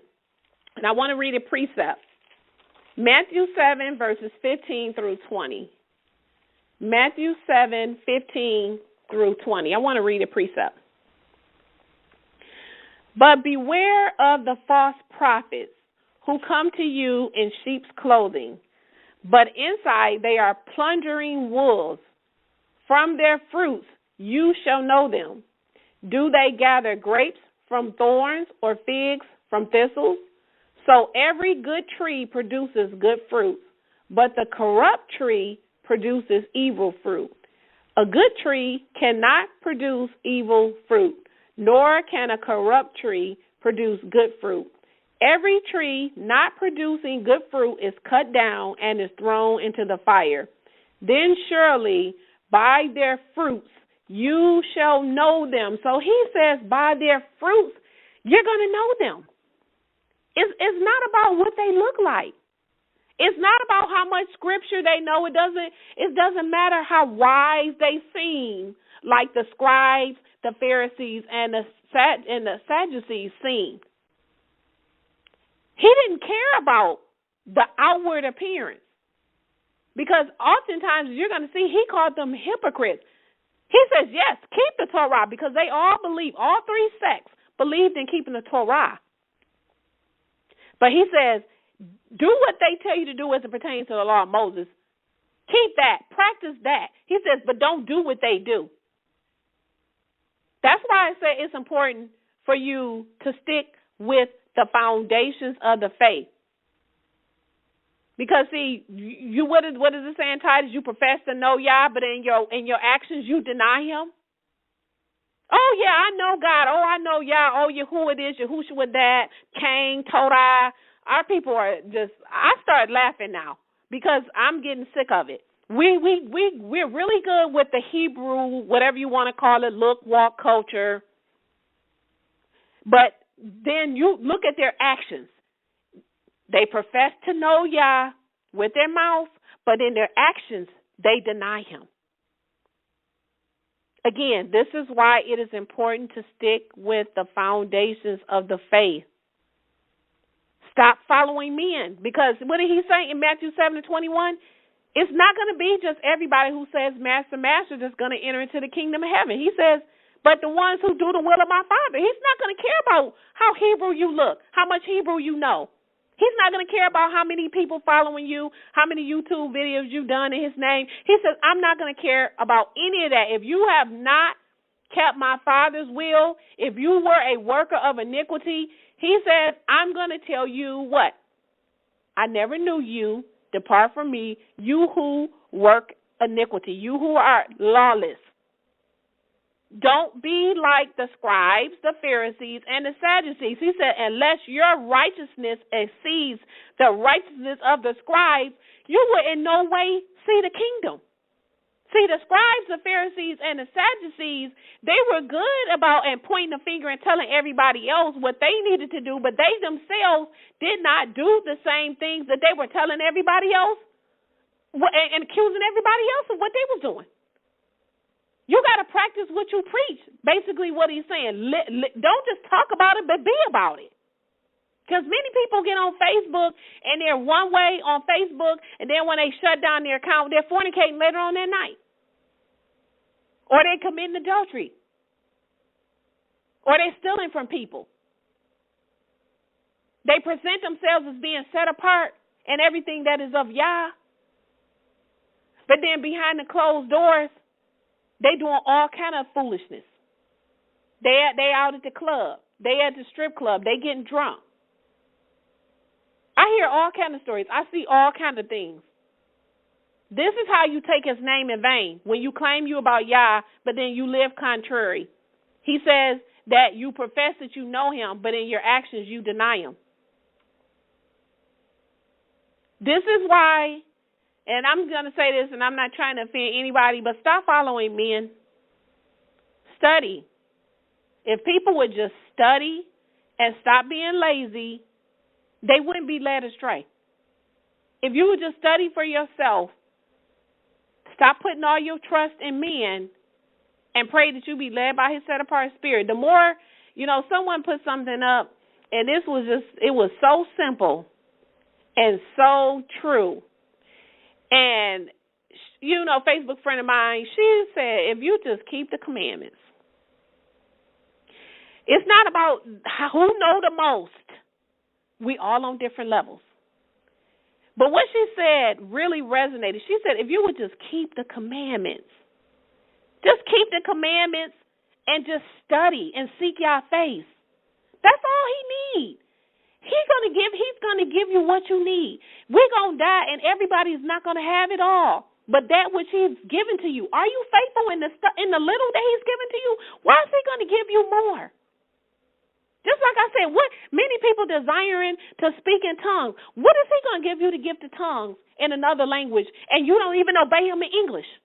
What is he going to give you the gift of tongues for? To speak in another language so you can disobey him in French? It doesn't make any sense. Be faithful over the little things that he gives you first, and then he will increase you. Stop worrying about who know the most. It doesn't matter. Everybody is on different levels in this walk. We all babes stumbling back. But the thing is, just keep yourself, like what did Paul say? Keep yourself and abstain from sexual immorality. That's why I talked about anal and oral sex today, because a lot of people may not know this. So my intent today to share that was not to offend anybody or to put anybody out there, because I don't know what's going on in people's bedroom, but to warn. Paul said to abstain from sexual immorality and keep the commandments. Have faith and belief in Yahshua HaMashiach and just stay on that straight and narrow road. Stop entertaining things that's not scriptural, and we'll be fine. That was one of the simplest posts, but it was so powerful to me. Just keep the commandments. Keep your mind on Yah. Study his word and seek his face, and you'll be all right. He's not giving no merit badges and people are going to get something. It's not going to be, you're going to get in the kingdom first because you know more than somebody else. I know plenty of people who know a lot, but they're sinning even more than someone who barely knows anything, but the little that they do know, they're keeping it. Will Yah not count that man as more righteous than he would you if you know more, yet you still walking in disobedience? So let's continue with Matthew chapter 23.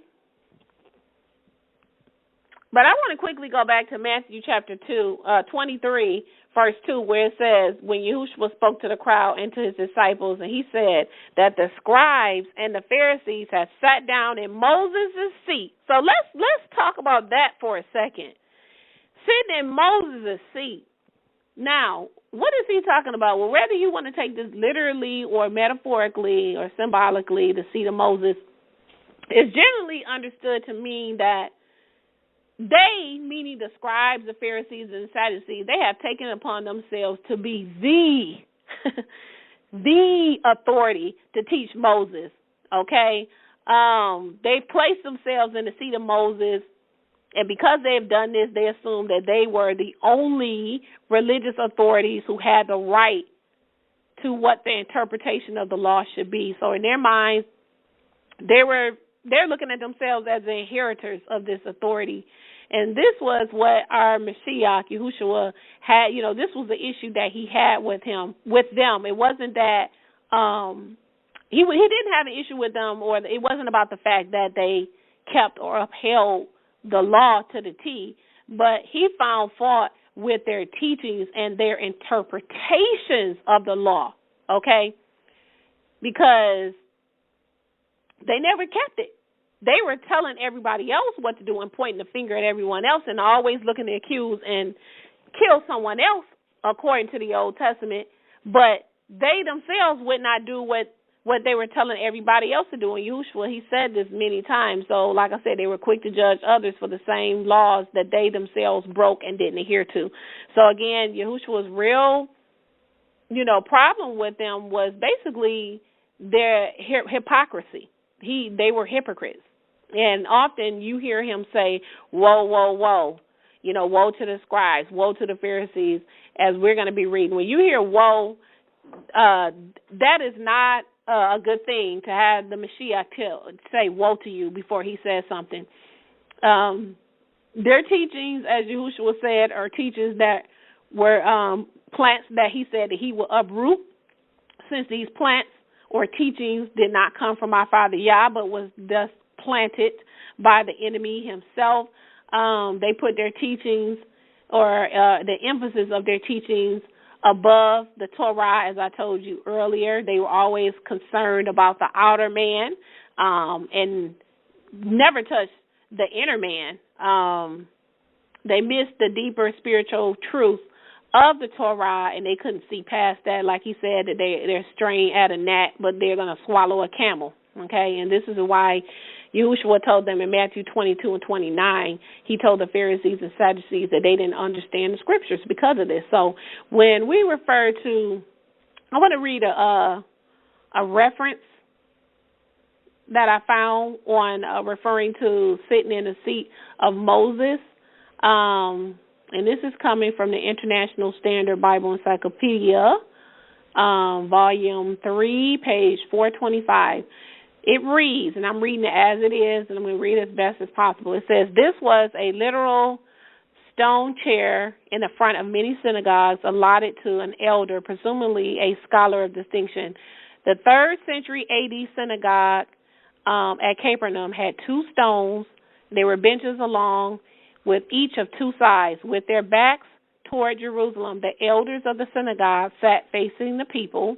It says the most prominent elder sat at this stone and sat in the stone seat, and it said it sat upon a raised platform next to the ark containing the Old Testament scrolls. It says from here, it is supposed that the teachers expounded on the Mosaic law.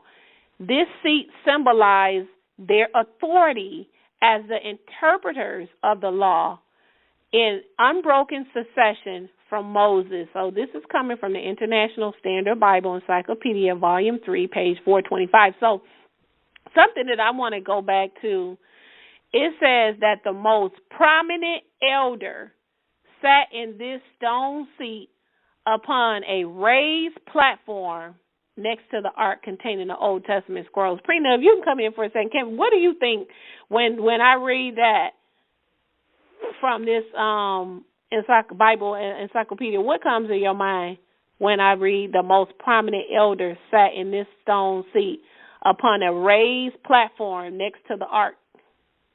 The pastor? Yep. And this is the same thing that go on in the Christian churches. Mm-hmm. They got their seat, and this says the most prominent elder. Yeah. So, of course, the pastor in the church has to be the most prominent. And he has his seat, and he sits his seat. And if you've ever been in a Christian church, they always have their seat is always on a raised platform that sits higher than the congregation. We all know this if you've been in Christianity. This is the same thing. And then it says that this seat, sitting on this raised platform, symbolized their authority as the interpreters of the law. Now, how can Christian Pastor Porchop have authority on in interpreting the law or the book when he don't even believe in it? He don't even believe in it. Let me read precept Luke chapter 11:43. It says, and keep it on Matthew 23 because we're going to continue reading. But Luke 11:43 says, woe to you Pharisees, for you love the front seats in the synagogues. So this is the same thing that goes on in the churches. When you if you've ever been in a Christian church, that all the important people have to sit up front. I think there's something where you can even buy a pew for your family where you can sit at. I forgot what they call them. I can't remember. But it's something that you can buy where you sit there. But all the prominent people sit up in the front. I've been to churches where they may have other pastors may have come and visited, sit in the back. No, they want them to sit up in front because you're important. More important than the body. See, this is what they do. They elevate. They think that their gift that Yah has given them elevates them from the body. That's the problem. That's the reason why people don't think for themselves, because what they say, my pastor said. Remember, they're the interpreters of the law. So if my pastor didn't say it, it isn't so. So they love the seats of distinction and authority. You know, they want the praise. They want something that is praiseworthy. Sitting in a regular seat is not good enough. And in Yahshua's eyes, he didn't like this at all. He didn't like how they looked because he talked about it. As we're going to read, he didn't like it. He didn't like how they looked. They were going out of their way to look extra Hebrew. Their robes and their tassels had to be extra long. You could probably hear them coming around the corner, probably had bells on the end of them, beards hanging on the floor. That's how our people are. Just like he said, they got to have extra long, exquisite prayers so everyone can see how holy they are, and they got to speak Hebrew. This is our people all day. You can't tell me we don't have no modern day scribes, Pharisees, and Sadducees amongst us. The difference is Moses was called to his seat. They weren't. They are self-appointed usurpers who are teaching, or shall I say falsely teaching and misinterpreting Yah's law. That's the reason why Yahshua says, beware. Beware of their leaven. Not bread, but beware of their doctrine, their teachings, because their teachings are leading many astray. Because they're hypocrites. They don't do what they tell everybody else to do. So let's go to verse 4, Matthew 23:4.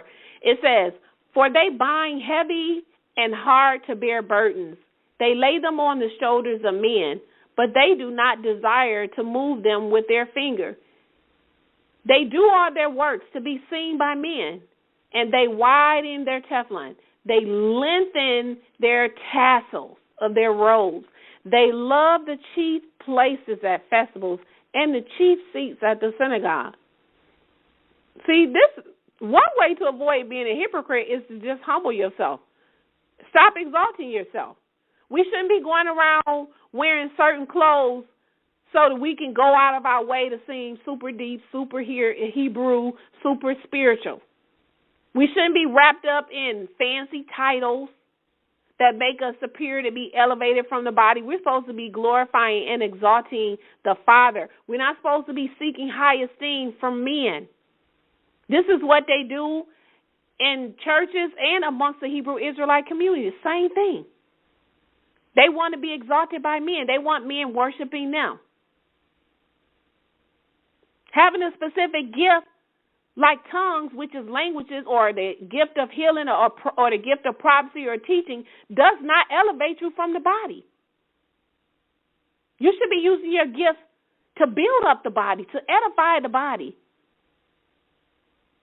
We are many members, but the same body. All the different gifts, there's many gifts, but it says the same Spirit worketh in all. That doesn't make you better.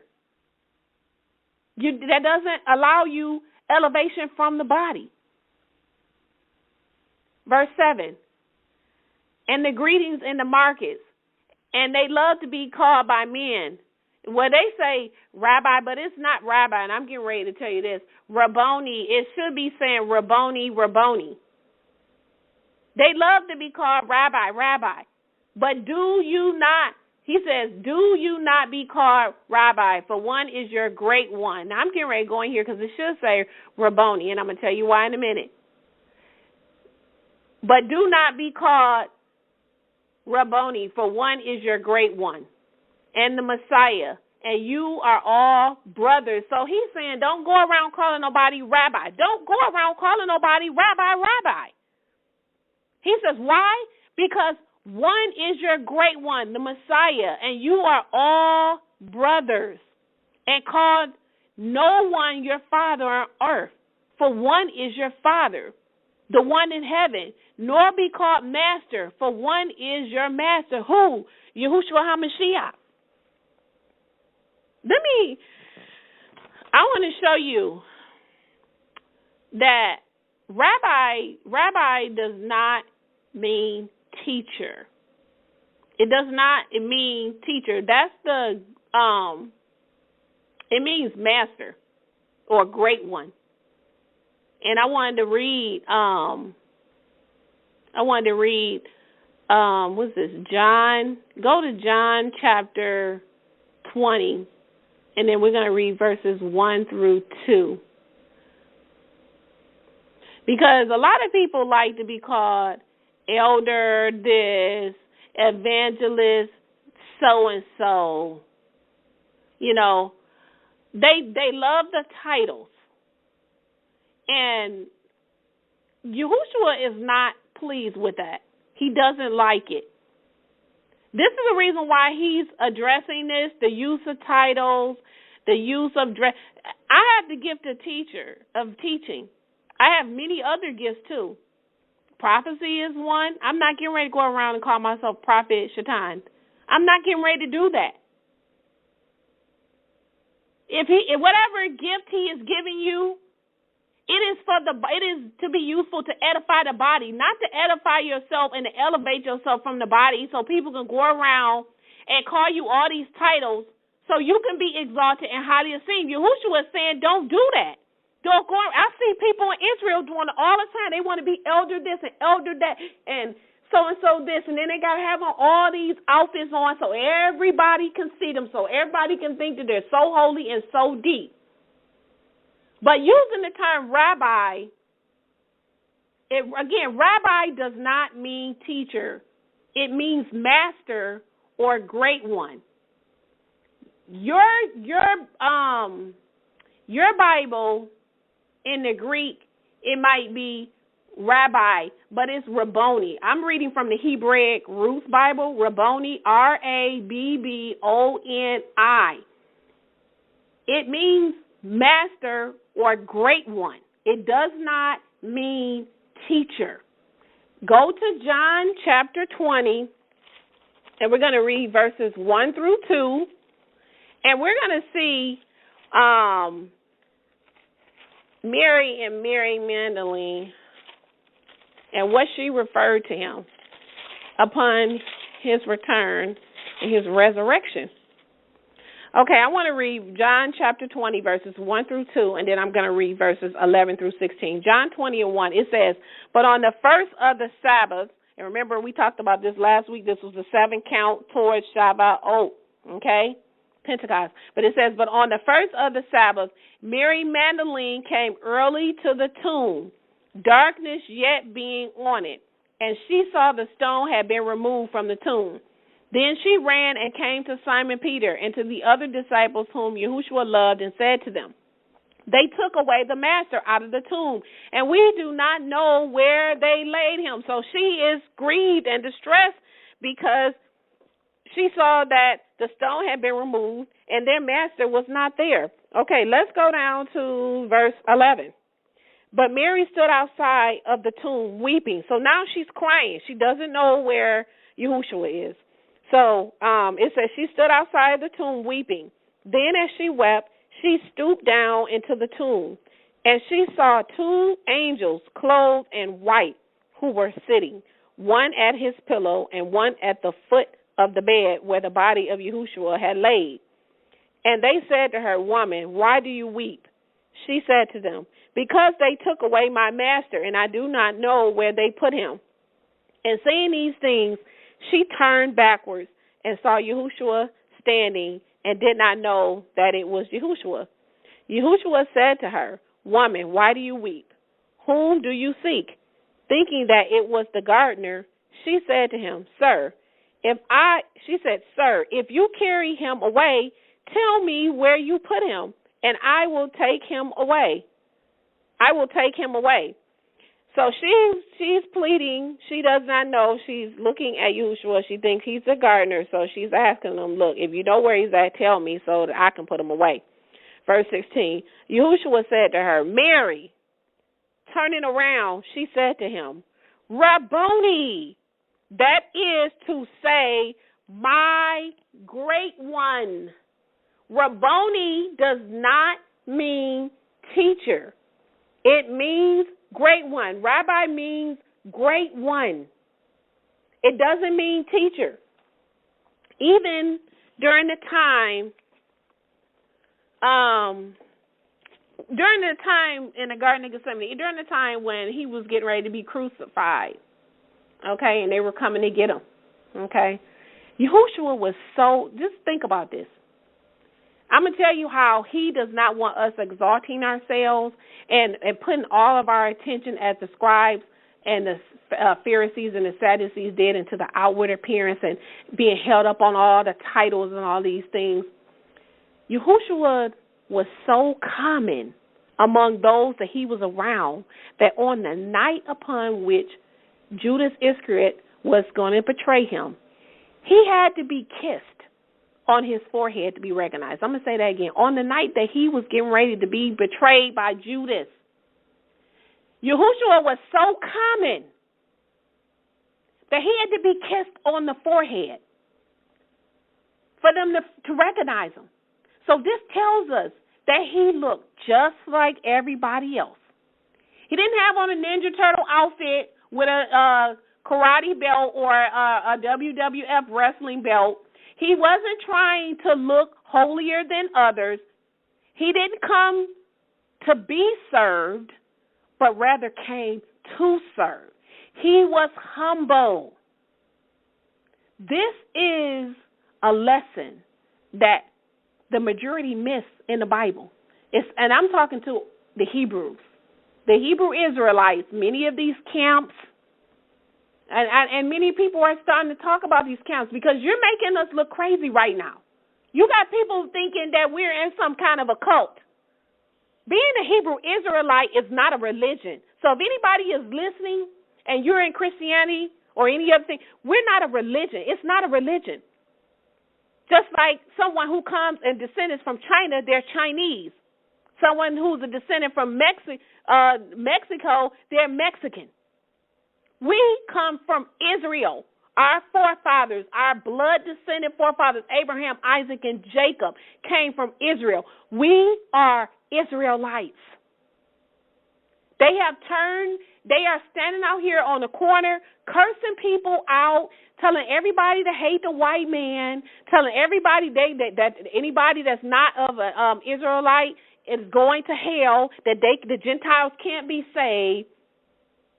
They out here with these outfits looking like they from another dimension from Star Wars. I don't know where they getting this stuff from. Then they got on the Star of David. That's no such thing as no Star of David. That's the Star of Rephaim. He said the Star of your God. It don't have nothing to do with him. David didn't have no star. That comes from the serpent people who pretending to be us. And Israel need to stop with putting that stuff on.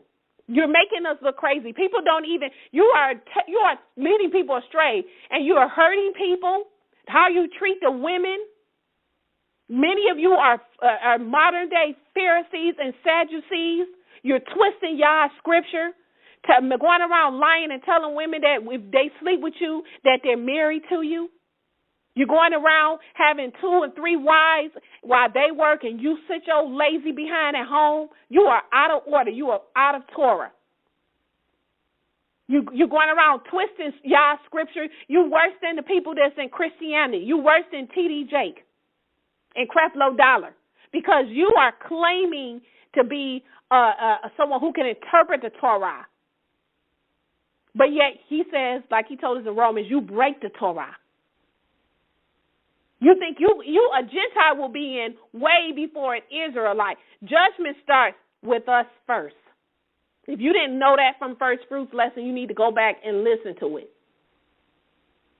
But again, Yahshua was so common because they didn't even know who he was. He didn't stand out. I wonder how many of you listening now really thought about that. He didn't stand out when he was amongst the people. That's why Judas had to go over and kiss him so that he can be recognized. He wasn't trying to be everyone's look at me.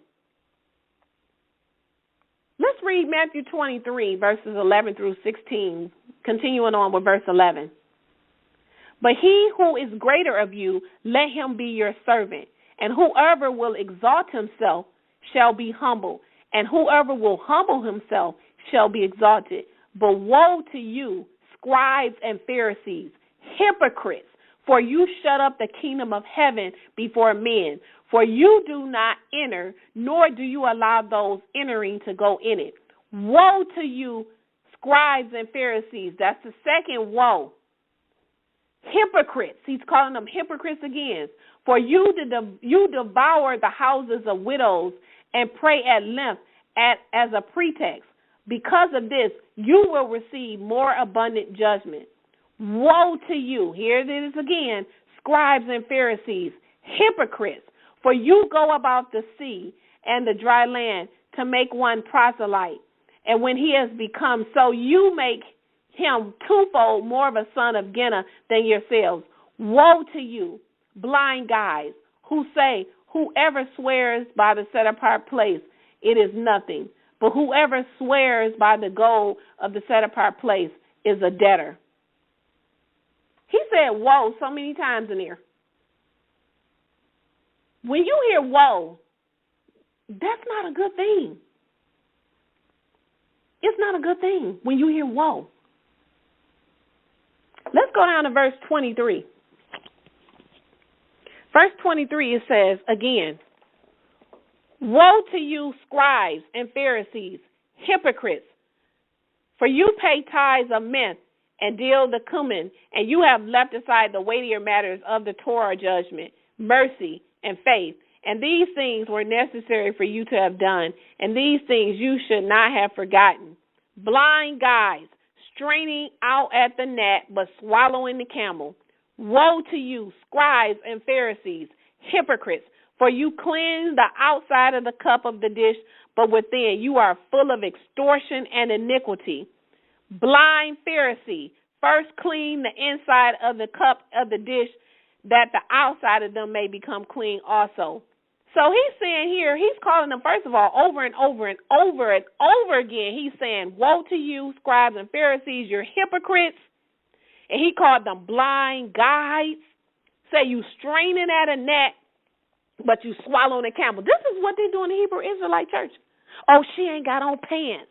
Oh, she praying. She don't have her head covered. Oh, put this I don't heard people talking about put a napkin on your head. What in the world is a napkin going to do? What is that going to do? Oh, they don't have on a dress. You're worried about that, but you're fornicating. You're worried about the fact that that I got on pants, but you over here committing adultery. Straining at a gnat, but you swallowing the camel. What did he tell them? Blind Pharisees. He says, first clean the inside of your cup in the dish, and then the outside may become clean. This is what he's talking about. You always worry about the outward appearance.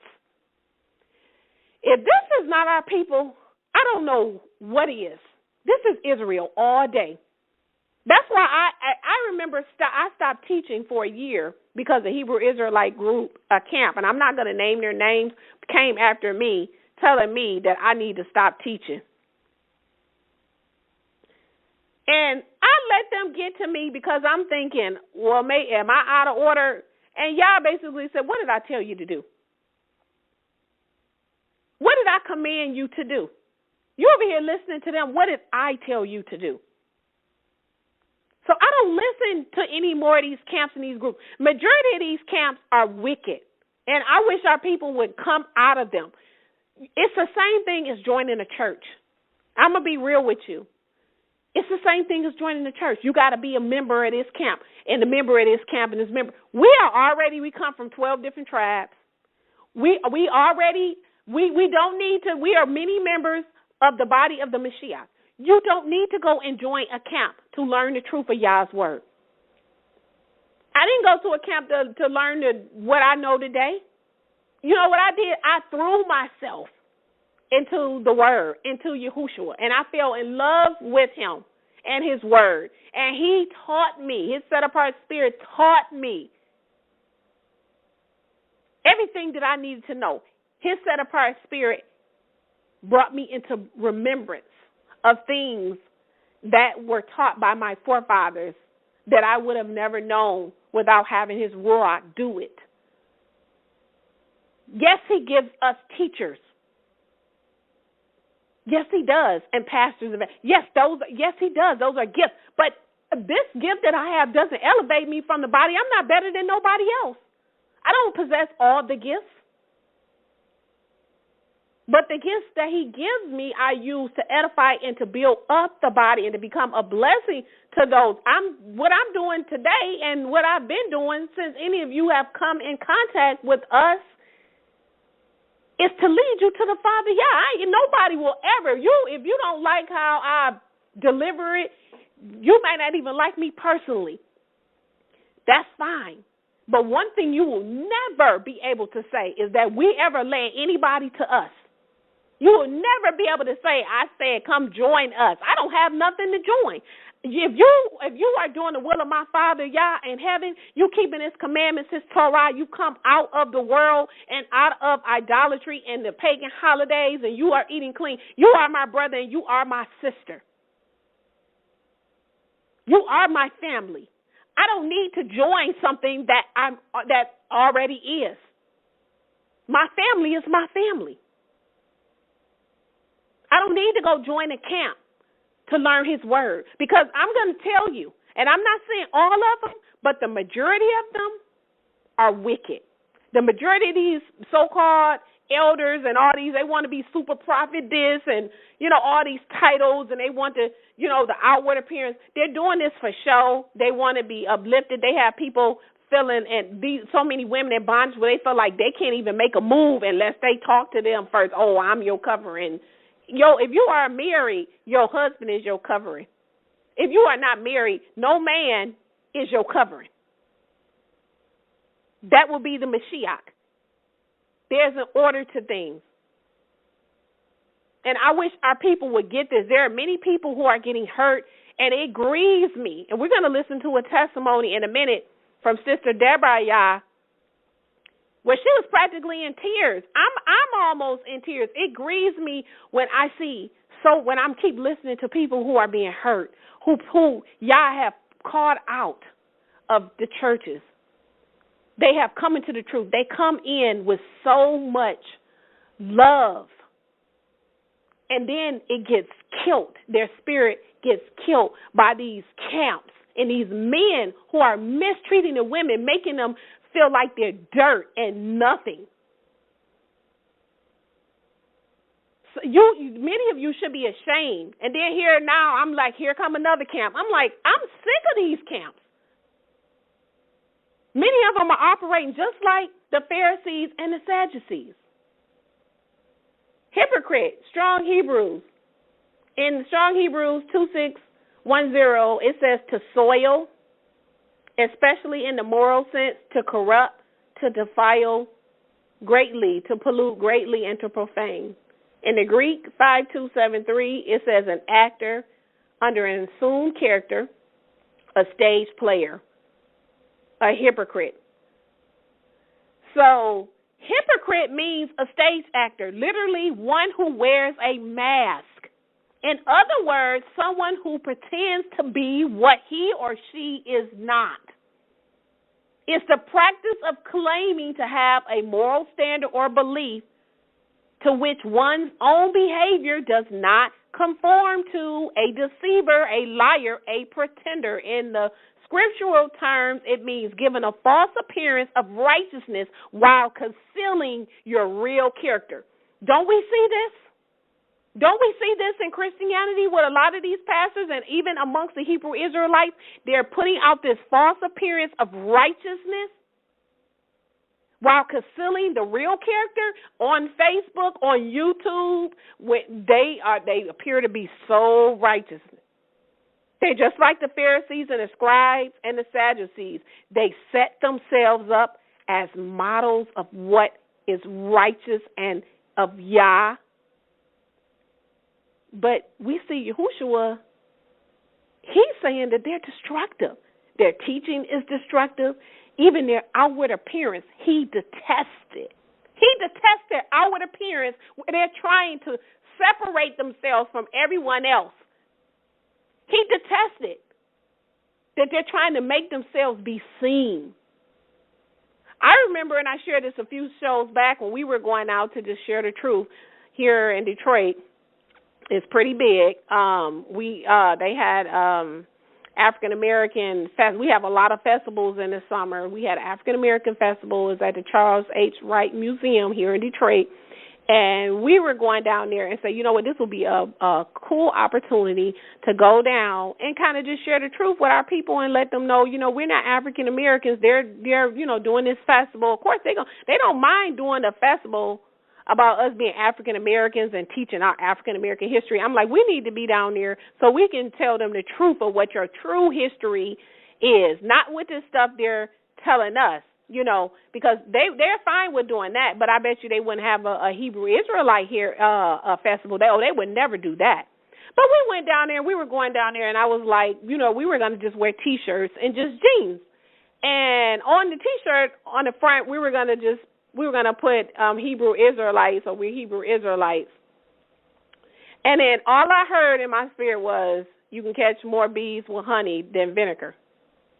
And I knew in the minute when I heard that was Yah's set-apart spirit basically telling me that if you go down there and you put all this stuff on, no, are we ashamed that we know this is who we are? But sometimes you have to be all to all men.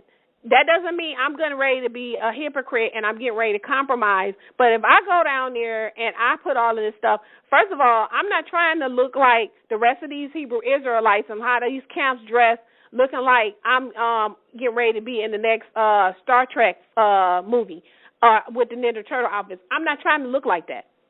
So I just say, you know what? I'm going to listen, and I told them, Yah's leading me, you know, let's just put the chosen people, because that they might be able to receive that more, because the Israelites were the chosen people of the Most High. When we put those T-shirts on and we had just regular pants, we had crowds of people standing around us. Like, people were waiting because we had literature. We were passing out flyers. We were telling people the truth and trying to show them how the transatlantic slave trade, us being in slavery 400, just trying to show them how that connected to us. And, I mean, these people were listening to us. Then we had these Pharisees, Sadducees, Hebrew Israelite camps. There were like 4 of them. We had some people who had came from New York. They were coming from all over. Came, and they're standing, and they're off at the side pointing. What nobody around them, where they had all their stuff set up, they had all their Ninja Turtle outfits, all this stuff. Nobody was paying attention to them. When they saw the crowds of people standing around us, just like they did when they saw the crowd standing around Yahshua when he was teaching. What were they doing in Yahshua's days when he was teaching? They were ready to kill him. They were standing off at the side accusing him, upset and mad because the people were actually listening to the teaching. Same things happened to us when we went down there. We had crowds of people standing around us, and it was like 2 camps. They stood off at the side, and they called one of the young ladies that was with us and called her over, and they were pointing, and I saw them pointing, and I'm like, didn't know what they were doing. I continued on ministering the truth, and they're pointing off at the side, and she comes back. She said, you know what they said? Y'all out of order. Y'all don't have on no pants. So this is the accuser of the brethren spirit that he spoke about. This is Israel all day, straining at a net, but you swallowing a camel. You worried about all the wrong things. Oh, y'all don't have y'all head covered. Forget about the fact that we got a lot of people that's standing around wanting to know the truth. They didn't care about that. They over here straining at a gnat. Oh, y'all ain't got on no pants. They never noticed that people were receiving the truth. People were asking for the literature. They wanted to know where we taught. They didn't care about that. We had like 2 groups coming down pointing at us. This is the same. We experienced the same thing that Yahshua did in his day when he taught the truth. Again, everything they do is to be seen of men. So we're going to listen to this first clip, and then we're going to be right back. Do 2 wrongs make a right? I mean, even according to that ridiculous logic, then I would just stop calling my dad father. But I'm not going to violate Christ's command here and call some priest father. And I'm not going to call some messianic teacher rabbi. It's wrong. We shouldn't use these terms. The book of Luke. Now, he talks about how they love to go in long clothing. That's the term he uses. Here he talks about them enlarging the borders of their garments, but in Luke it's worded as going in long clothing. And you'll notice how many religious leaders and clerics of our day will go around in long clothing, don't they? Yeah. They basically will walk through the airport or wherever you see them in long flowing garments, and they have these gowns on that really look ridiculous if you think about it. They're not really practical clothing. But you see Catholic priests in that kind of a garment. You see the Orthodox priests in that kind of a garment. You see Jews wearing those kind of garments sometimes. You'll see Muslim imams in these long, flowing garments. What's the purpose of wearing that kind of clothes? There's only one purpose: to put on a show to the people around you. Hey, everybody, look at me. I'm a holy man. I'm a man of God. And putting on a robe and tying it with a weird hood or something, looking like, you're from Star Wars or something. Basically, the point is just so everybody sees you and says, there's a guy who is just a really spiritual leader, and that's why they turn around the collar backwards and put on the fun.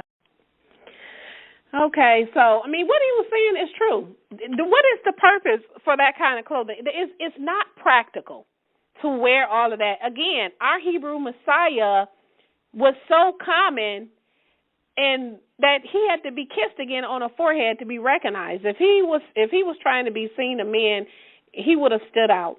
And so, again, he came to serve, not to be served. And so let's go. I want to read a precept. Let's go to Matthew chapter 6, and I want to read verses 1 through 18. Matthew chapter 6, 1 through 18.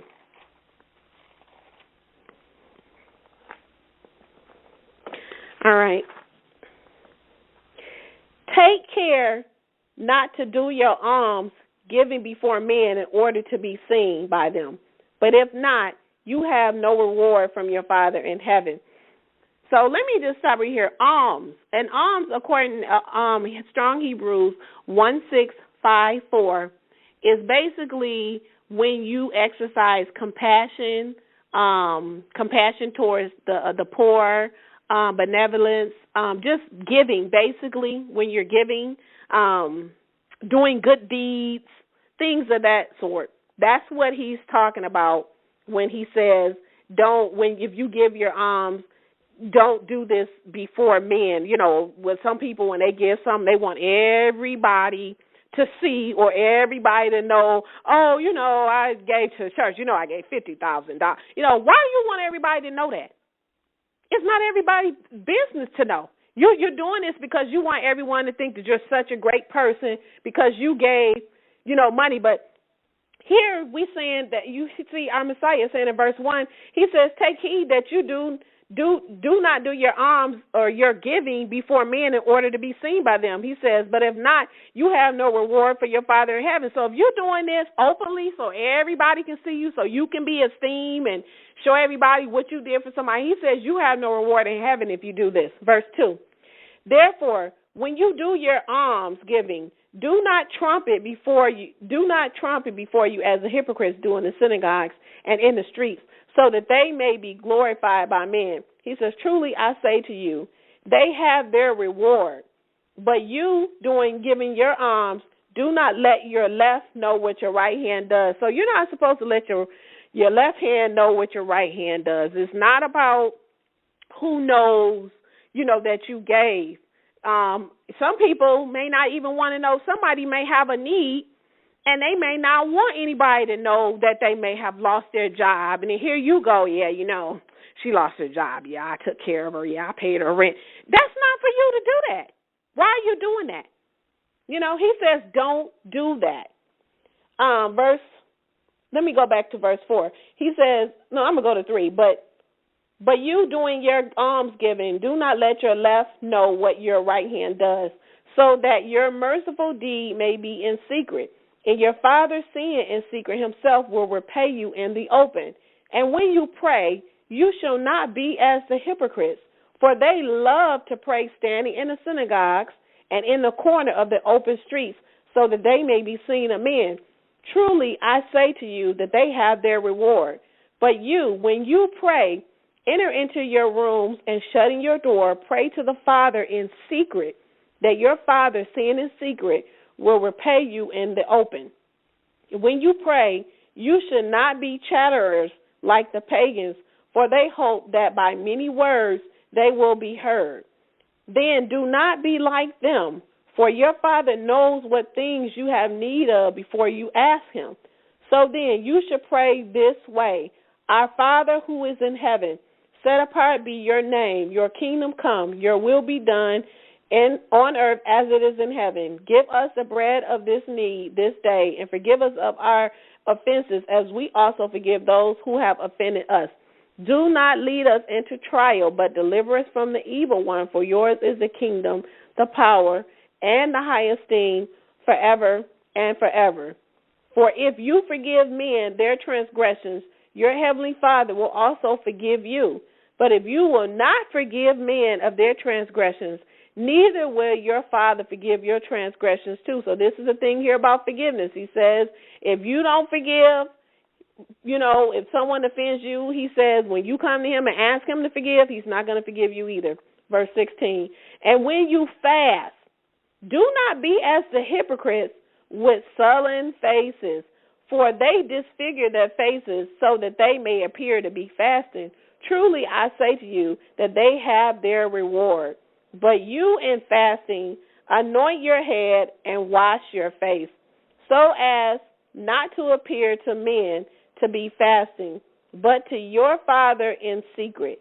And your Father seeing in secret will repay you in the open. So he's basically ending it here. We have people, when you're fasting, he's saying, don't try to make a big announcement that you're fasting.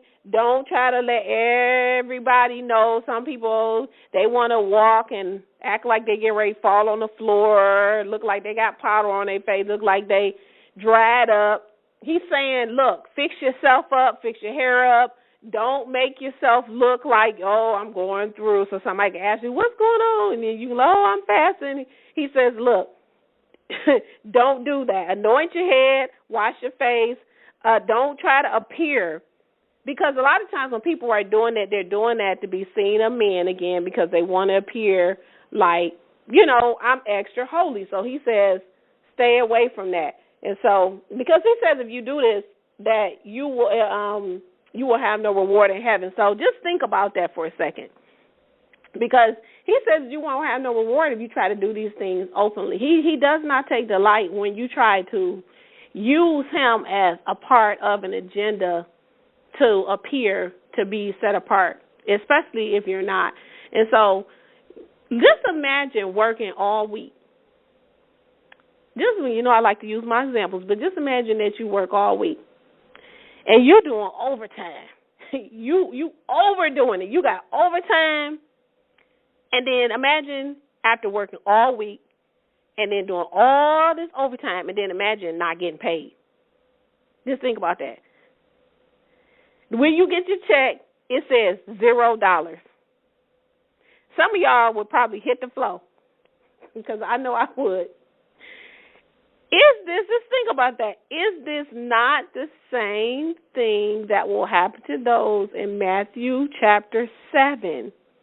If we go back to we'll go over to Matthew chapter 7, verses 21 through 24. Is this not the same thing that's going to happen? When he says, it is not everyone who says to me, Master, Master, that will enter into the kingdom of heaven, but the one who does the will of my Father in heaven. He says, many will say to me in that day, Master, Master, we prophesied in your name, we cast out demons in your name, we did many works of powers, all these wonderful works. I did this, I did that, I worked overtime, I did all this extra stuff, and still, he's going to say, I never knew you. Depart from me, you who worketh iniquity, you who were lawless. You did all that extra work, all those things, and you still got a paycheck that say, depart from me. You thought that you had it made. You did all this extra. He doesn't care about that. They do this in the Christian church all the time. And we're doing it in the Hebrew Israelite community. It's the same thing. All this extra stuff to be seen in me. How many people you think right now that's putting out this I'm extra holy persona, they want to give the outward appearance and they can speak Hebrew and all these. Many of you will probably be surprised on Judgment Day or in the kingdom. You don't. Well, I don't even know. We would even know if they're not there. But many of you will be surprised if you never see those people because they didn't make it. And you're thinking, oh, they did this. They did 100,000 YouTube lessons. They had conferences. You know, they did this in his name. They did all this, and then find out they never even made it. They just gave an outward appearance of righteousness. They had a form of, what do you say, godliness, but there was no power. They had a zeal, but not according to knowledge. So that's why I say, don't get caught up in what someone looks like. Don't get caught up because they may seem highly, esteemed by men. They may seem like they're such great teachers or what. I tell you, don't even look at me like that. I thank Yah for the gift that he given me of teaching, but I don't want nobody looking at me. Look to Yah. Watch me. Forget about what I'm telling you week after week on the Sword of the Spirit shows, on the YouTube videos, on the when we do our yearly conferences and everything else that we do, the websites and all that. Don't pay no attention. Watch me. Watch how I walk. That's the main thing. Watch how people walk. Yeshua's instructions to his disciples and what to expect was given in Matthew, the 10th chapter. The Pharisees and the Sadducees, they were always looking to find fault. They was always accusing people, especially according to the judgment of the law. They were always getting on others about things that, as Yahshua said, they themselves didn't do. This is why, again, he called them hypocrites. Over and over, he called them hypocrites because he says they say and they don't do. They do their works, he said, to be seen of men. And finally, they unrighteously judge others for the same things that they themselves were doing, and even worse. We see this amongst the Hebrew Israelite community all the time. This is not to say that we cannot judge, because within the body there are times when we have to righteously judge. It is commanded that we do. But just make sure that when you're doing that, you're not judging others for the same things that you yourselves are doing yourself. Go to Matthew 7, and I want to read verses 1 through 5. This is a precept. Matthew 7, verses 1 through 5. Matthew 7 and 1 says, do not condemn or judge that you may not be, do not condemn that you may not be condemned. For whatever condemnation you judge, you will be judged. And with whatever measure you measure, it will be measured again to you. But why do you see the twig that is in the eye of your brother, but do not see the log that is in your own eye?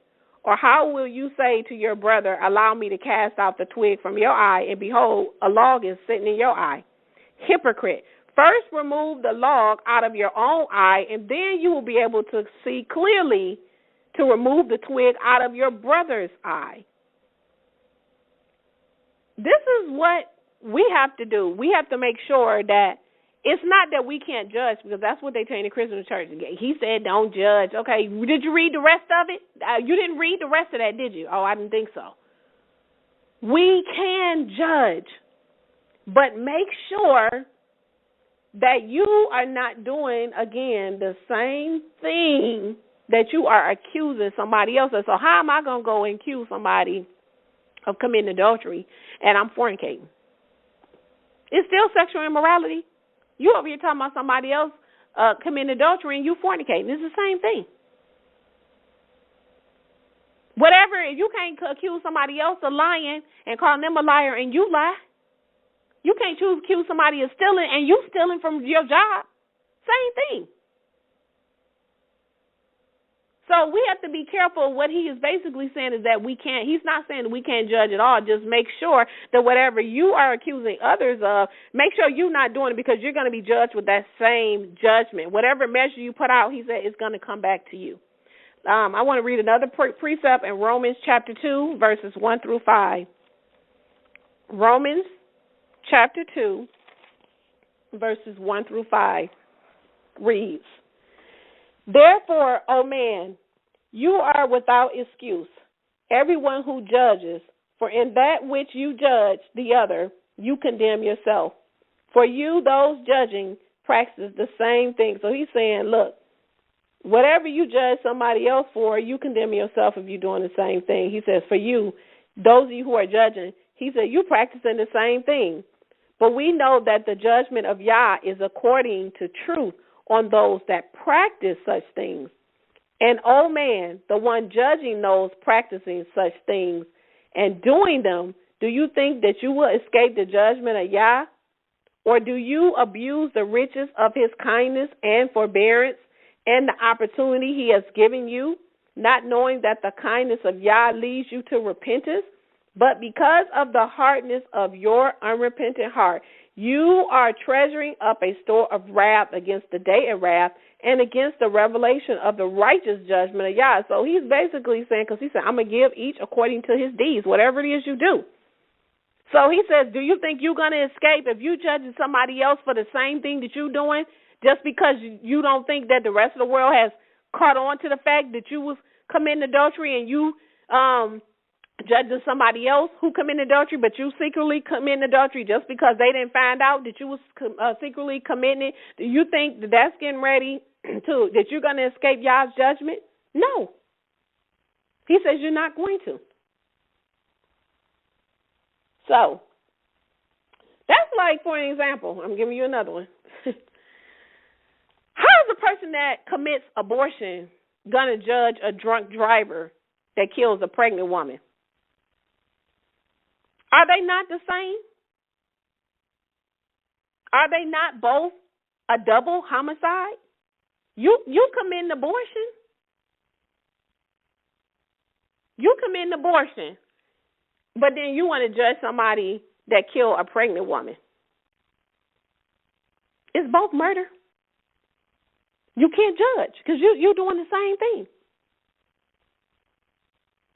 Let's go to, I want to give you an example of someone being a hypocrite and judging unrighteously for doing the same thing, but he didn't realize it. Let's go to Samuel chapter 12, and we're going to read verses 1 through 13. Samuel chapter 12, and then I want to read 1 through 13. Let's see here. I think this is, wait a minute, I think this is 2 Samuel. I'm sorry. Go to 2 Samuel. Must have had my notes. 2 Samuel chapter 12. And then I'm going to read 1 through 13. Okay. 2 Samuel 12, verses 1 through 13. Okay. This was after the fact, if you don't know the story, when David had committed murder, adultery, because sex with a married woman is adultery, when he had Uriah the Hittite killed so that he could not only just sleep with his wife Bathsheba, but he also wanted to take her as his wife. He was coveting. He committed many sins in just that one act. And sometimes when people are coveting, that's why he says that coveting is idolatry, because you are wanting and desiring something that is not yours to have, and it's unlawful for you to have. And so when you're desiring things that don't belong to you, or things that Yah has not given to you or may have given to someone else, and you're desiring that, that's coveting. And he says that coveting is idolatry, and we know that no idolater will see the kingdom. And so David, if you don't repent, of course David repented, But he had Uriah put on the front line to make sure that he would be killed, and then that way, after he committed adultery with her, he would have her. So she had after Uriah died, David took her, Bathsheba, as his wife, okay, which is unlawful, and she became pregnant, and they bore a son. And so we're continuing on from here. So that's where we are. So 2 Samuel chapter 12, verses 1 through 13, beginning at verse 1. And Yah sent Nathan to David, and he came to him and said to him, there were two men in one city, the one rich and the other poor. The rich one had flocks and very many herds, but the poor one had nothing except one little ewe lamb, which he had bought and nourished. And it grew up with him and with his sons together. And it ate at his morsel, and it drank from his cup, and it lay in his bosom, and it was like a daughter to him. And a traveler came to the rich one, and he spared to take of his own flock and of his own herd to prepare for the traveler who had come to him. And he took the ewe lamb of the poor man and prepared it for the man who had come. So we see here, Nathan has been, commanded to tell David, he's basically telling him a story. And you're going to see in a minute David's reaction to this story of the poor man who had nothing but one little lamb, and then the other man, he had plenty, but he didn't want to give his up. He was rich, but he didn't want to give his up.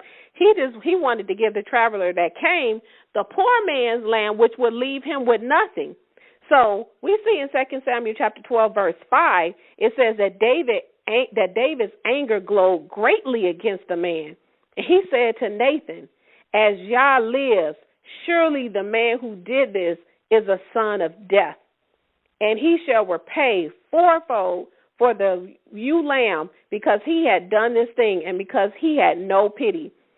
And Nathan said to David, you are the man. So says Yah, the power of Israel.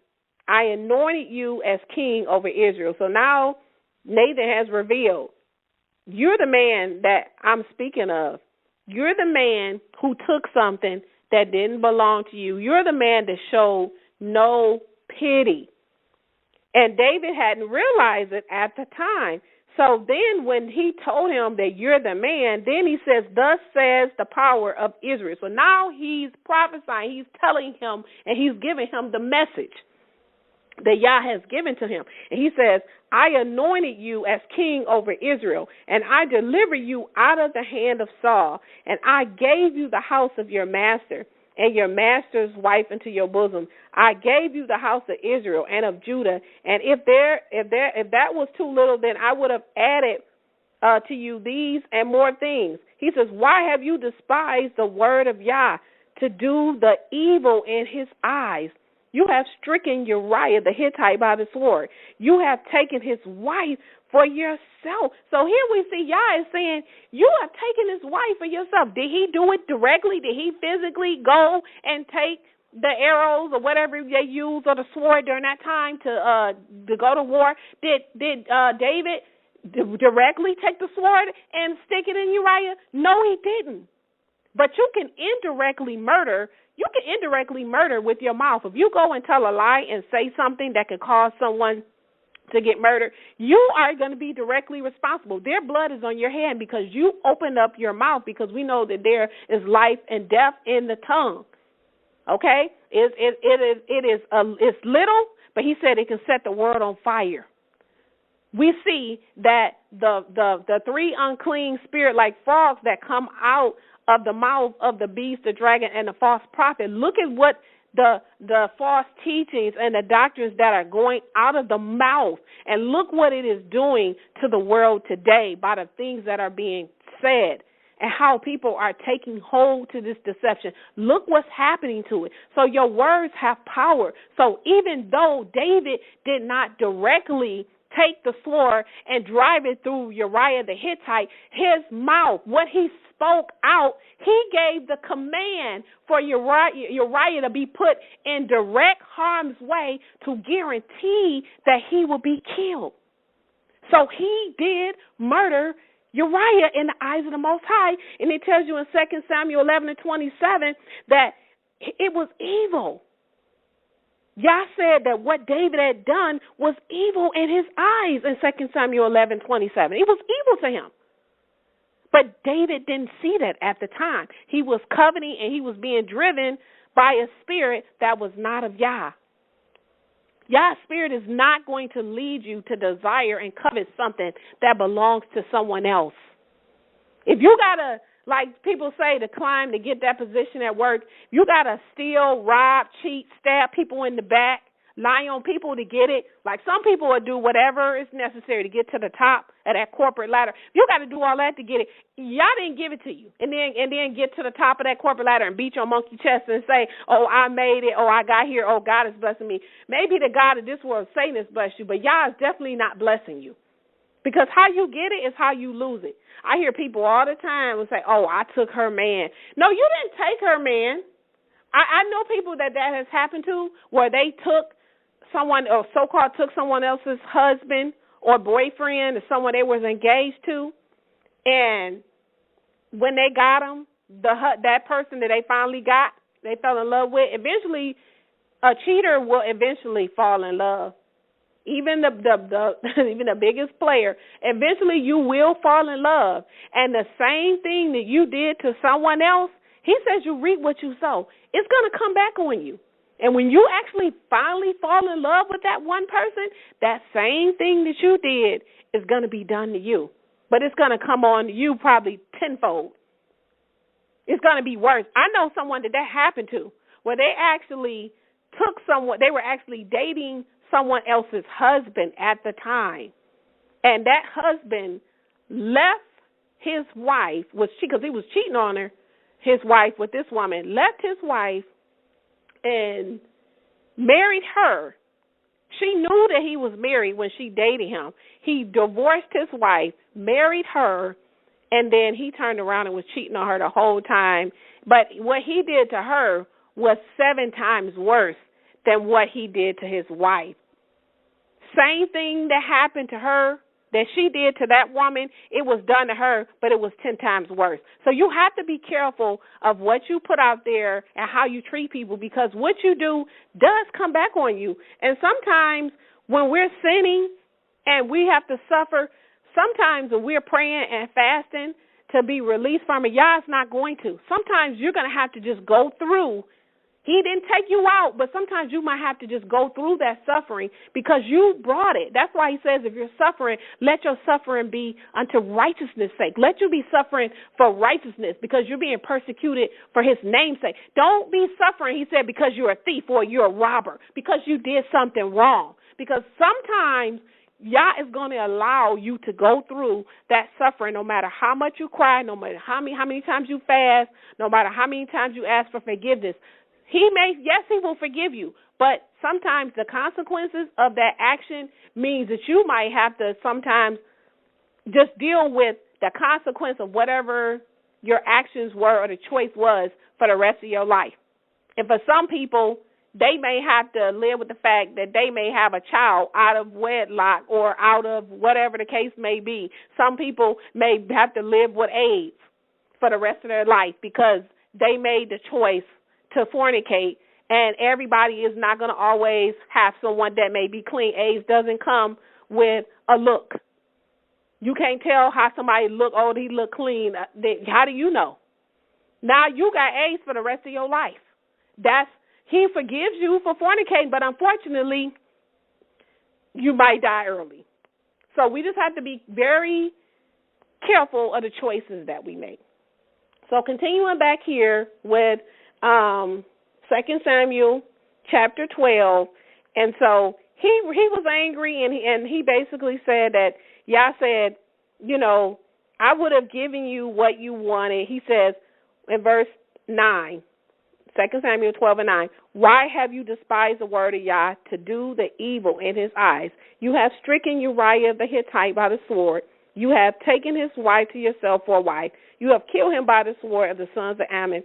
And now the sword shall not turn aside from your house continually. So he's saying the sword is not going to turn aside from your house, meaning you're going to have to suffer for this. Because you have despised me. You have taken the wife of Uriah the Hittite to be a wife to you. So says Yah, behold, I shall raise up evil against you out of your house, and you shall take your wives before your eyes and shall give them to your neighbor.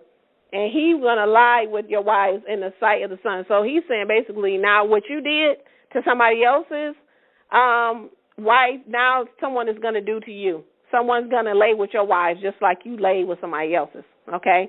He says, for you acted in secretly, but I will do this thing before all Israel and before the sun. So he said, you did this in secretly. You plotted in secret how you was going to get this woman in secret, and nobody knew. He said, but I'm going to make it be known throughout all of Israel what was done. It's in this thing that I'm going to do, everybody is going to know that somebody has your wife.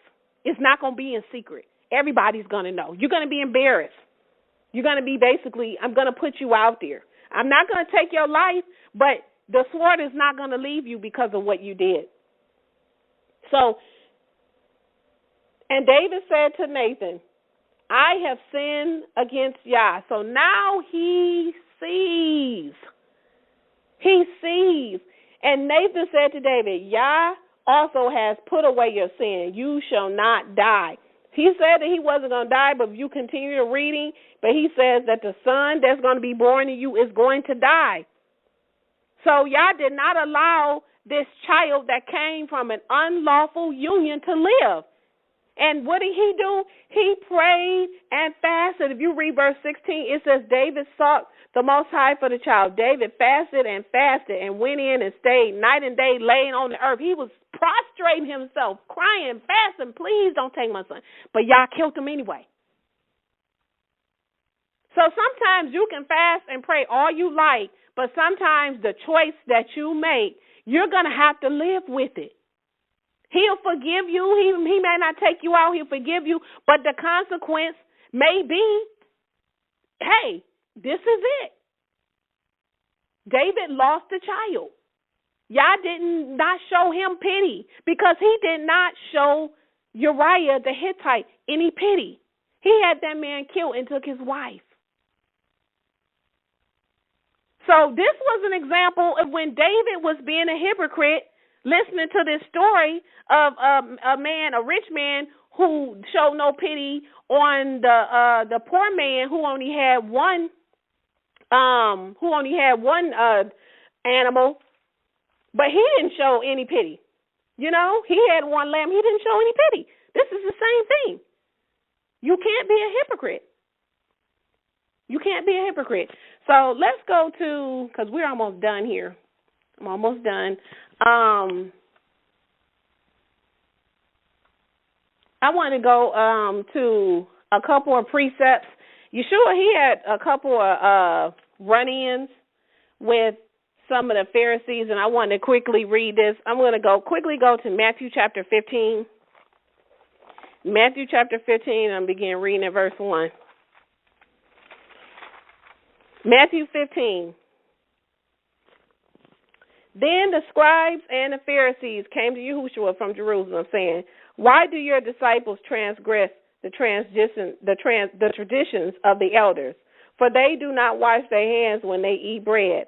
And answering, Yahshua said to them, why do you transgress the commandments of Yah on account of your traditions? For Yah commanded, saying, honor your father and your mother. And the one speaking evil of his father and mother, let him be put to death. But you say, anyone who says to a father or mother, my offering is whatever you have gained by me, then he does not need to honor his father or mother. And in no way he honors his father and mother. He says, and you annul the command of Yah on account of your traditions. So they're in their traditions, that might not be what honoring your father, that might not be not honoring your father and mother if you speak against them. Yah saying basically you uphold your traditions, okay, over what the commandment of Yah. He says you make void or annul the commandments of Yah on account of your traditions. This is what they do in the churches. They uphold their traditions and make void Yah's commandment. They uphold Sunday and make void the Sabbath. He called them hypocrites in verse 7. He said, Isaiah did well when he prophesied concerning you. He says, this people draw near to me with their mouth and with their lips. They honor me. He says, but their hearts are far from me. In vain do they worship me, teaching as doctrines the commandments of man. And calling the crowd near, he said to them, hear and understand. It is not the thing entering into the mouth that defiles the man, but the thing that comes out of the mouth that defiles this man. Then coming, the disciples said to him, you know that hearing the word, the Pharisees were offended. But answering, Yahshua said, every plant which my Father plants shall not be uprooted. Leave them alone. They are leaders of he said, they are blind leaders of the blind.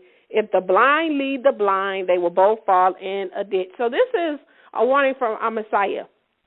Stay away from these Pharisees, these Scribes, and Sadducee leaders, people who say one thing, but then they're doing something else. He says, leave them alone. That means get away from them, because he says they're blind, leading the blind. He called them blind leaders, meaning they're walking in darkness.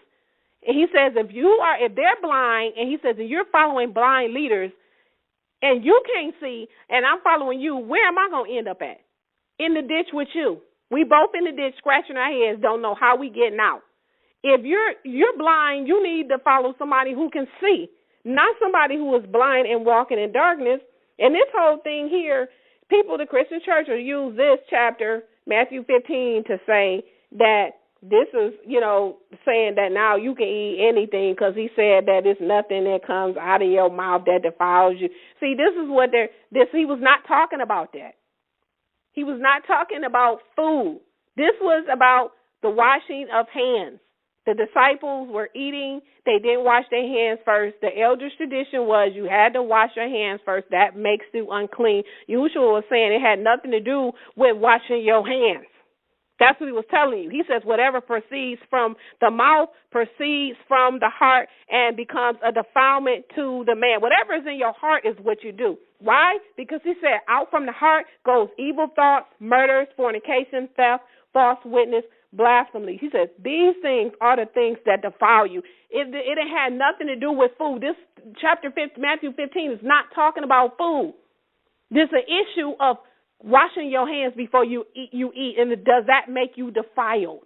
That was their tradition of the elders. Yahshua was not caring about their traditions. He said, "You talking about them washing their hands? Why do you make why do you annul the commandments of Yah so that you can keep your traditions?" Go to Mark 7. I have a precept. Mark 7. Mark 7 and verses 5 through 9. Mark 7. 5 through 9. Then the Pharisees and Scribes questioned him, "Why do your disciples not walk around, do not walk according to the traditions of the elders, but eat bread with unwashed hands?" And answering, he said to them, the same thing. This is another precept saying the same thing what I read before. Isaiah prophesied that you honor me with your lips, but your heart's far from me. When you're honoring him with your lips, he's just basically saying you're a hypocrite. All you do is talk.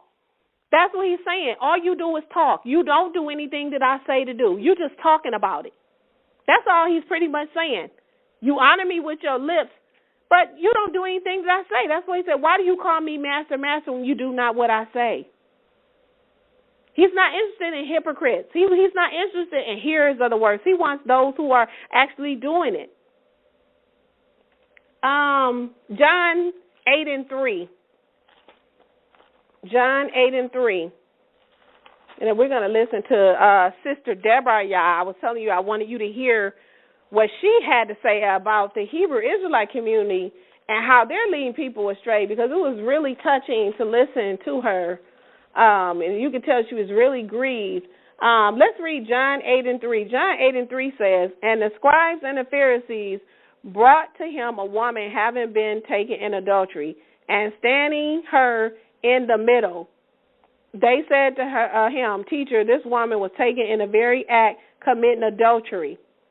Okay? And in the Torah, Moses commanded that such should be stoned. You then, what do you say? So again, it tells you that they was tempting him because they wanted to accuse him. You see, if you go on reading verse 6, they wanted to accuse him of, what are you going to say about this? She was caught in the act. What are you going to say?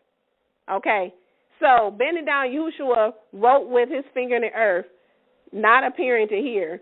But as they continued questioning him, bending back up, Yahshua said, "The one among you without that sin, let him cast the first stone at her." And bending down again, he wrote into the earth.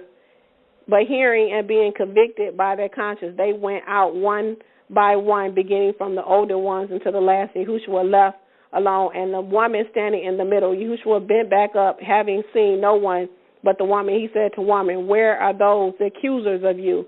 Did not one give judgment against you?" He says, "Did not one give judgment against you?" And she said, "No one." So, Master, so what he was saying was, they was accusing her of the same thing that they had themselves doing. That's why he said what he said to them. Like, have you not done this? And then he said, okay, if they caught her in the act, and this is why I want to get the go-to, because I'm going to read a precept in the Torah, Leviticus 20 and 10. Leviticus 20 and 10, I want to read two precepts. They accused her, and they actually saw it. So what does the Torah say? Because they saw it, but they didn't do anything about it when they saw it. But they waited, and again, until Yahshua was there, they wanted to tempt him and see what he was going to do and what the Torah said, and then they asked him, "What do you think? What are you going to do about it?" Leviticus 20 and 10 says this, and I'm going to tell you, and I'll tell you why our master asked her, did they say anything to you? And when she said no, she said no one did. So he asked her, did they accuse you? Did anyone accuse you or make a judgment against you? Did they make a judgment against you? And then she said no one did. Leviticus 20 verse 10 says, "And a man who commits adultery with a man's wife, who commits adultery with the wife of his neighbor, the adulterer and the adulteress dying shall die." Okay, they were witnesses to this thing. He was basically giving them Torah. And according to Torah, it was death. Well, he asked her in verse 10 in John 8 and 10, he said, "Woman, where are the accusers of you? Did one give judgment against you?" And she said, "No one." Now, she wasn't by herself, but why is it that they were coming after the woman? This is what they do now. Men are quick to judge the woman, but then the man, he's let off. If a woman is caught whoring or sleeping around, she's a whore. But then when a man is caught whoring or sleeping around, he's a hero, he's a player. But there's a double standard. They was ready to accuse her and stone her, but they had nothing to say about that man. They were witnesses there, yet no judgment was found on her. And basically what Yahshua just did is he threw the law back at them, and he basically told them, "Hey, are you without sin? Have you not done this thing?" And then they walked away, because really, how are you going to beat a pot? Pretty much, Yahshua was saying, calling the kettle black. The second precept, Deuteronomy 17, verses 6 through 7. Deuteronomy 17, verses 6 through 7. It says, "At the mouth of 2 witnesses or 3 witnesses shall he that is to die be put to death. He shall not be put to death at the mouth of 1 witness." First of all, they wanted Yahushua to do something about it, but he was not a witness. So how could he do something about it and he wasn't a witness? Were they not the ones that witnessed? But remember what Yahushua said. Remember we read earlier, judge lest you be not judged. Whatever measure you put out, you will be measured with that same measurement. So they were accusing her of committing adultery when they themselves, Yahushua was saying, have been adulterers. And then they're accusing her and then asking him, the Messiah, what are you going to do about it? First of all, he can't because he was not a witness. He didn't see it. We read in Torah right here, Deuteronomy 17:6, it says, at the mouth of two witnesses. Where they were the witnesses, that's why he said, did they have due judgment against you? They didn't do anything. They didn't do it, but they were tempting him, okay? At the mouth of two witnesses or three shall he that is to die be put to death. He shall not be put to death at the mouth of one witness. So that could not happen. She could not be put to death. Read verse 7. The hand of the witnesses shall be first on him to put him to death, and the hand of all the people last. So the hand of the witnesses, they were the witnesses. The Pharisees and the Scribes, they were the witnesses to this because they came up to Yahushua saying that she was caught in this act. Okay, if you saw it and you were the witnesses, according to Torah, it says the hand, in verse 7, Deuteronomy 17:7, it says the hand of the witnesses shall be first on him to put him to death, and the hand of all the people last, and you shall cut off the evil from among you. Well, this wasn't done. No judgment was done. So how could he do something? Because he would be breaking the law. But see, they knew this, and they were always, as I said, trying to trap our Messiah and catch him in a lie, and because they had the accuser of the brethren spirit, and we see that all the time amongst Israel, where they have the accuser of the brethren experience. Quickly, this is the last one, and then we're going to listen to Deborah and then be out. Go to Matthew 22, verse 28. Matthew 22, verse 28. Then in the resurrection of which of the seven will she be wife?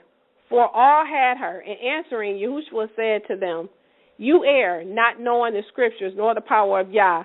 For in the resurrection of the dead, men do not marry women, nor are women given to husbands. Rather, they are as the angels of Yah in heaven.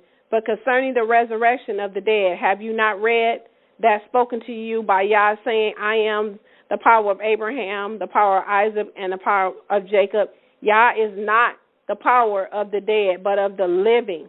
And hearing, the crowds were astonished at his teaching, but hearing that he had silenced the Sadducees and the Pharisees that were gathered together, and one of them, a lawyer, questioned him, testing him, saying, Teacher, what is the greatest commandment in the Torah? And Yahushua said to him, you shall love Yah, your Most High, with all your heart, with all your soul, with all your mind. This is the first and the great commandment. And the second is like it, you shall love your neighbor as yourself. And on these two commandments, all the Torah and the prophets hang. And so, as you continue reading, all throughout, the Pharisees and the Sadducees were always trying to accuse our Mashiach. These were just some of the run-ins. I didn't want to read all of them, but these are some of the run-ins that he had with them. They were always trying to accuse him. He silenced them on one thing. Then they trying to catch him, on something else. If they're not doing that, they point the finger at somebody else or something else that they're already doing.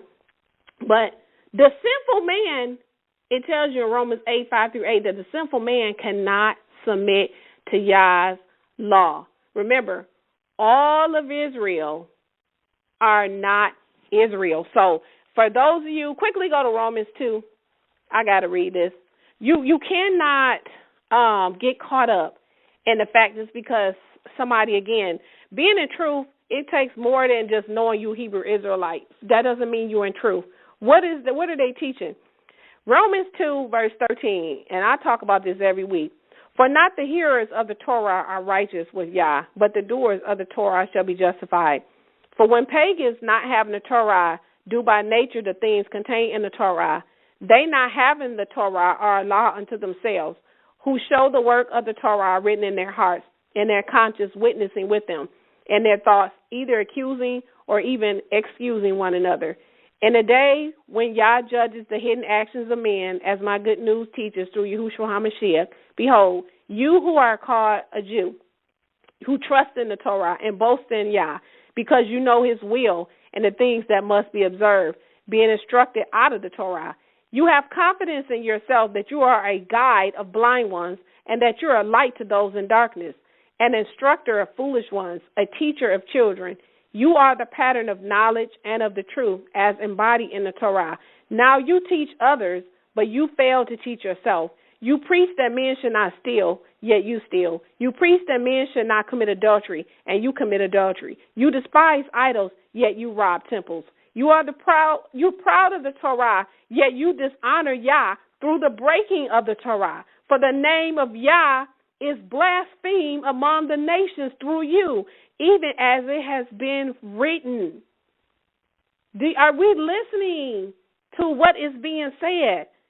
For circumcision is only profitable if you fulfill the Torah. So just because you circumcise Hebrew Israelites does not mean that you're getting into the kingdom. It's only, he said, it only fulfills the Torah if you're walking in obedience. But he says, if you are a transgressor of the Torah, he said, then your circumcision then becomes uncircumcision. If then the uncircumcision keeps the statutes of the Torah, will not his uncircumcision be counted for circumcision?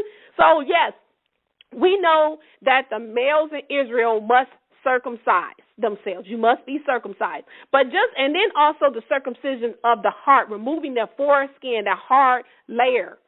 But if you're circumcised, Yah doesn't care about your circumcision if you're breaking and transgressing his law. Because even the one that is not, the Gentile, if he is not circumcised, yet he keeps the commandments and the Torah of Yah. Yah says in Romans 2:26 that his uncircumcision will be counted for circumcision.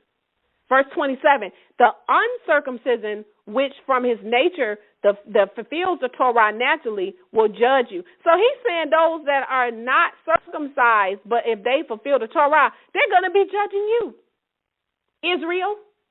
Because there's too many people going around saying that the Gentiles can't be saved. That's a lie.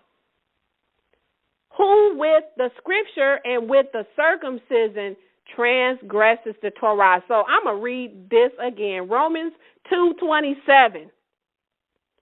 And the uncircumcision, which from its nature fulfills the Torah, meaning the one that is uncircumcised, if they fulfill the Torah naturally, he says they're going to judge you. Who? The one who has the scripture, who is circumcised, but also transgresses against the Torah. For it is not the one who is outwardly an Israelite that is a real Israelite, nor is circumcision that which is seen in the flesh, but he is an Israelite, that one who is one inwardly. The circumcision is of the heart, in spirit, not literally, of whom the praise is not from men, but from Yah. So I'm hoping that we're getting this. Yah is telling you over and over, he's not going to care if you circumcise physically and you are not circumcised in the heart. He's not going to care about how long your beard is, how tight your head is wrapped up, what Ninja Turtle outfit you have on, how much Hebrew you know. He's not going to care about all your shows. He's not going to care about any of that. If you are transgressing his Torah, you're going to be, just like I said, have worked overtime, and you're going to get a check that says $0. Let's listen to Sister Betteryet. She's going to talk about how the Hebrew Israelite, and particularly these camps, are leading people astray, and they're making us look bad. Let's listen to her, because this was very touching, and we'll be right back and come on and close out. The real Israelites are beginning to awaken to who they are. They call it coming into the truth, but that is not coming into the truth. Knowing who you are is not coming into the truth, because there's more to the truth than knowing who you are.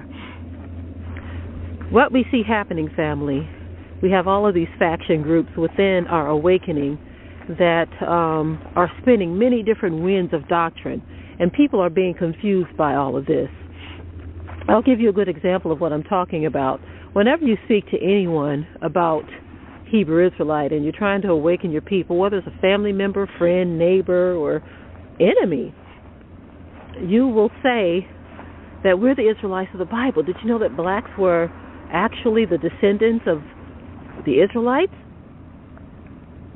You'll hear this and you'll see this, and then what ends up happening is that person, out of curiosity in some cases, will go and Google Hebrew Israelite. And what they find most of the time, for some of them, is enough to send them running in another direction.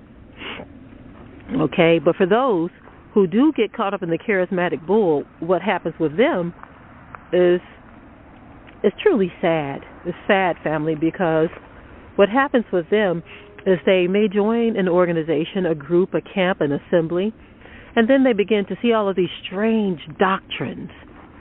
In their research, they may not have come across all of this stuff right up front, but then they may join a group that is heavy into polygamy, and I'm going to cover that one real quick because a lot of sisters are being hurt by this.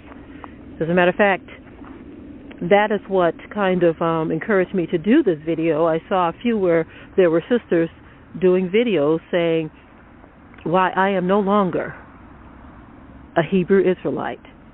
And then when you listen to their testimony, they were hurt or damaged so bad by some of these men in these organizations to where they want nothing else to do with any of this. And that truly saddens me, family. Come on now, that should really make us feel some kind of way, to where you have men using our awakening and turning the grace of Yah into lasciviousness by trying to create harems and gather women and all of this. I mean, there was even a video put out by this brother who was, it was so ugly. It was disgusting, where this man was saying on camera about so-called Israelite women. He says, well, since we can't kill them and we can't beat them and we can't do all this, that, and the other to them, just call her a bitch until she thinks that's her name.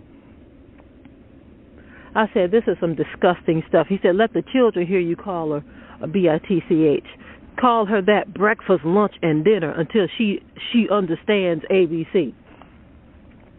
Now, when you have sisters who go through that and they are so severely damaged, some of these sisters are being physically abused, emotionally abused, and spiritually abused. And we've even heard tales of some of these sisters being killed by some of these men. Now, a lot of people say, well, why are you focusing on that? Why are you talking about that? This is for the protection of who we are as a people, because this stuff is out there. This is what our people are running into when we tell them that they are Israelites. They're running into this garbage, and they need to see the line of separation of who we are as a people versus who these rebellious, brutish men are who are turning Yah's grace into lasciviousness by feeding into their lustful desire to have many women. They use that as a selling point for other brothers. Hey, man, did you know that you can have more than one wife? Okay. They're using that, family, and it's disgusting. It is disgusting. And then you have all of these faction groups where some of them literally hate black women, and they're pushing and selling that you can marry other women, women of other nations, regardless of what they are. Your children are going to be Israelites, which is a lie from the pit of hell. That was one of the sins that the Most High destroyed many of the Israelites for back in ancient times, and He changes not, family. And then you have these other groups that are so super religious, but they deny the power of Yah. Have a form of godliness, but denying the power thereof. The scripture says, from such turn away. Get away from these people. And then you have these other groups that are so overrun with Gentiles And I'm not saying that Gentiles can't be saved or grafted in or anything like that, but they are so overrun with Gentiles, and the Gentiles start to run things. And the Israelites don't feel any comfort because the Gentiles are boasting against the branches and all kinds of other nonsense, and even declaring themselves to be Israelites when that is simply not true. So many different faction groups, and then you have some that start off well, but then all of a sudden they start to slip in false doctrines and start to weasel in other things that do not belong. And so right now, imagine the Matrix, family. Remember the screen where they show all the, look like green, they show the computer screen and all the green computer dots are just falling down like rain. Remember the Matrix scene where it showed all of that? You see the massive confusion. You can't focus on one thing because there's so much green on the screen. That is what is happening. That is what is happening, people. A massive confusion for this awakening. The enemy has done this intentionally because he wants our people so confused. They don't know where they're going or coming. This is the charismatic bull that we are talking about among the Israelites, where they sucker you in with the truth, and then they start to present all of these lies, and then they start to have their real agenda revealed. Having more women, having status. I mean, some people are using this awakening to gain status and make a name for themselves. You better humble yourself under the mighty hand of Yah, or you will be judged. Family, this is not a game. This is not the Hebrew Israelite game.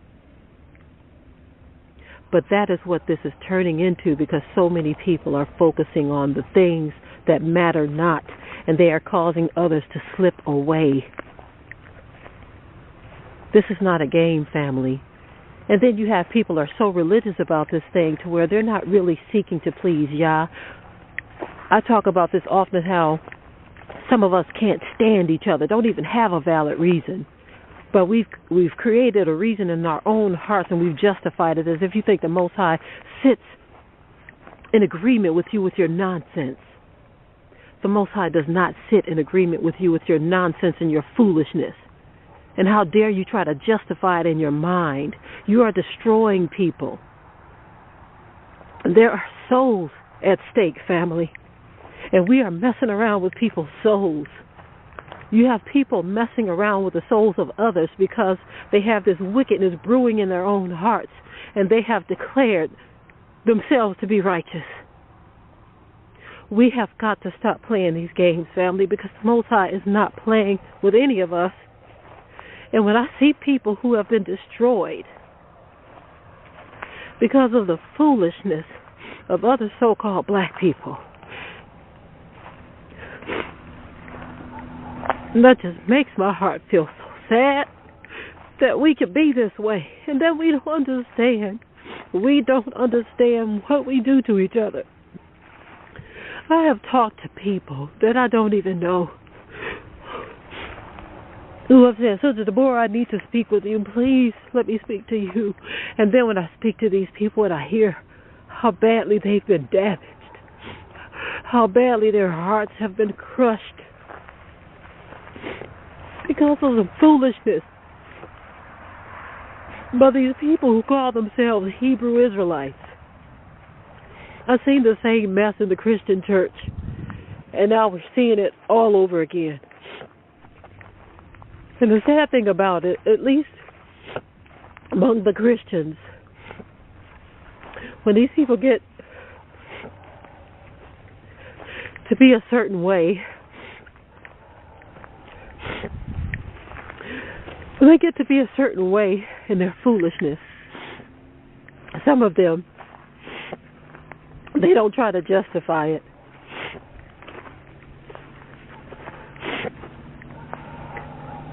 Under the banner of being the chosen people. That's the sad thing about this. They don't know they're the chosen people. We can blame it all on their religion. But when you start to justify this foolishness under the banner of being the chosen people, and that you feel like anything you do is going to be swept under the rug and that you will have to answer to no one. That's where you're wrong, family. Scripture talks about your name being stricken from the book of life. Remember that possibility, too. That is an option as well. That your name can be stricken from the book of life.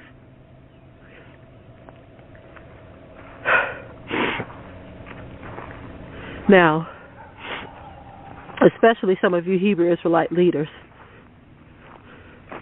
Scripture talks about shepherds scattering his sheep. He says, woe unto you. Now, whether you call yourself a pastor or a shepherd or not, if you are leading Yah's flock, if you have these assemblies and you have these groups and these camps and these factions, and you call yourself a leader of any kind, and you have people going off into this strange nonsense, and you're destroying hearts, not with the truth. I'm not talking about with the truth, because if a person can't handle the truth and they feel destroyed because the truth is out there, that's their issue that they have to deal with. I'm talking about you that are destroying people with false doctrines and lies. You're telling women that if they don't accept polygamy, that they are doomed to hell. You're beating women and you're treating them like trash. The daughters of Zion were not meant to be treated like trash, brothers. And if you believe that, then you have some serious problems. But then you have our children that are growing up in this nonsense and they don't know whether they're going or coming. I've heard of people who were born into this knowing that we were Israelites, but they walked away because of the things that they have witnessed, and they want no parts of it. What kind of foolishness are we showing the world? The Scripture tells us that we are the light of the world, but if the salt has lost its Savior, it says we are the salt, and if it's lost its Savior, or a savor, wherewith shall we be salted? If our lights have gone out, how can we be the light to the world? Yahuwah said that we are to walk upright with a repentant heart at all times and to obey his laws, statutes, and commandments at all times. And you have people who are dressing and acting the part, thinking that they're obeying the laws because they look like a Hebrew Israelite. That's part of the game, family. That is part of the game. The word also says if he be lifted up, that he will draw all men unto him. But see, we're not lifting up the Most High. We're lifting up ourselves. That's what most of these Hebrew Israelites do. They lift themselves up. They want to make a name. They want to establish themselves as something big and mighty among the Israelites, to gain favor among men. But you are losing favor with Yah if you are out of his will, and you're deceiving people, and you're going about doing damnable things, spreading damnable doctrines. All right, Prina, you can come in. I'm in. Yes. What did you think about what you heard?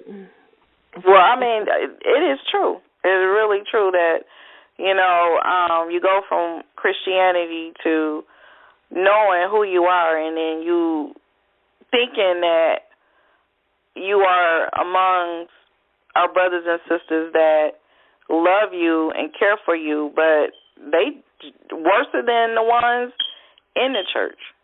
Yeah, and one thing that stood out to me is just like, those who are destroying souls under the banner of being a Hebrew Israelite. And they are going to go to hell. They are going to face Yah's fierce judgment for doing so. And that's why, I posed the question, earlier at the beginning of the show, do we have modern-day Pharisees and Sadducees? And the answer is yes. Yeah. The same cancerous leaven and hypocrisy that Yahshua fought against when he was here is the same leaven and hypocrisy doctrines and teachings that are not only going out amongst Christianity, but even within our own Hebrew Israelite camps. You can tell she was almost in tears. I mean, like, you're dealing with souls here. Like, you don't fear. Like, you have to have no fear of Yah to be playing around with his souls. Like, hearing people talk about how hurt they were, and, how hurt they were and how damaged they were when they, come with all the zeal and excitement and thinking that, okay, I'm in the truth, and then you get damaged worse than you were when you were in Christianity. Like, you're going to be responsible. Yeah, and for them to just turn their back on the Most High Yah because of the damage that you've caused.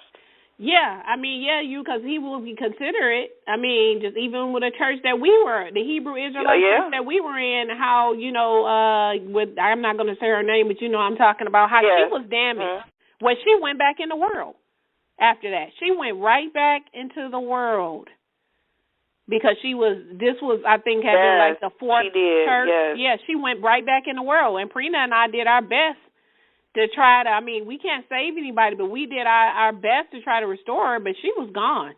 Yes, she was. She was gone. Yes, and she said she was damaged not just by one, but multiple people in truth. Yeah. And so,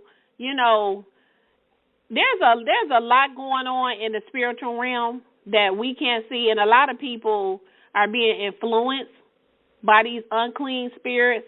And you cannot tell how set apart or holy or whatever you want to call it a person is just with the outward appearance. And just like Israel, our people, all we care about is dressing the part, looking the part, sounding the part. And if we have not shown you anything today from the lesson, from the scriptures I read, that Yahshua doesn't care about that. Actually, he detests it because the scripture I read, he doesn't care about all the outward stuff. He says you worried about the outward, but your inward is filthy. He doesn't care about all the outward. You might look righteous, you might look pure and holy to everybody on the outside, but Yah sees the heart. He knows exactly what's going on. That's why he says, do not look at his appearance or the height of his stature, because I have rejected him. For Yah sees not as man sees, for Yah looks at he says man looks at the outward appearance, but Yah looks at the heart. Yah looks at the heart. And for some people, it's not easily all the time for people to detect a false prophet. No. It's not. But the scripture informs us that when we discern that a false teacher or a false leader is among us, that we must not only expose them and their teachers, but then we must quickly separate ourselves from them. Yeah. You owe nobody nothing.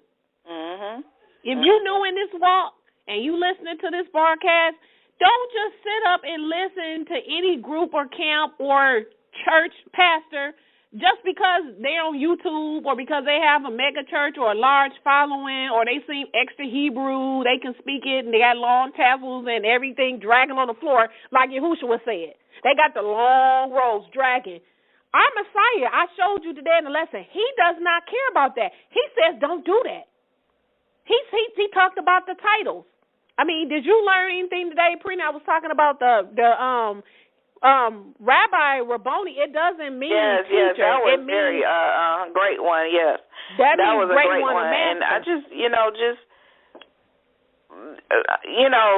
how when you hear people calling elders and different things, that was a good point. I mean, I knew that, about the titles, but what I'm saying is stop exalting yourself. And that's what people, they take away from the word of Yah when you exalt yourself and you put yourself on high, and you drawing people to you, but you're not drawing them to the Most High Yah. And people need to stop looking at these the people, well, really false prophets, or even if they're not a false prophet, even for you or for anyone that's teaching Yah's truth or sharing truth, you should never put nobody on a platform higher than the Most High Yah.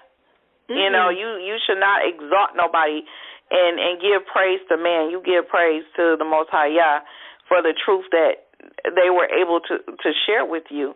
And I think a lot of times we draw ourselves to men instead of drawing ourselves to the Most High Yah, and that's how people end up trusting man with, like how you hear people say, I trust Pastor with my life. Mm-hmm. And Pastor going to end you right in the lake.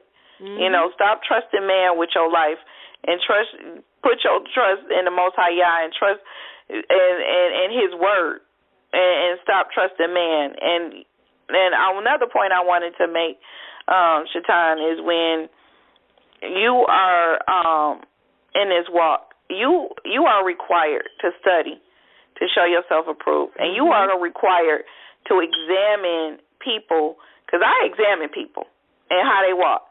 If you saying that you love Yah and you walking contrary to that, then all I can go wrong is by what you showing me. I can't go by your word. Mm-hmm. And that's what people need to stop doing. Stop going by people's word. Because I got to, learn from, even in marriage, when you select a husband, or not select the husband like you, but when I was in the world and you dating your husband or whatever, listen to the words that they tell you, because that's a mistake I didn't. I overlooked, oh, he's a good person, oh, he did this, he did that, but then they're showing you who they are. Mm-hmm. If people show you who they are, that's who they are.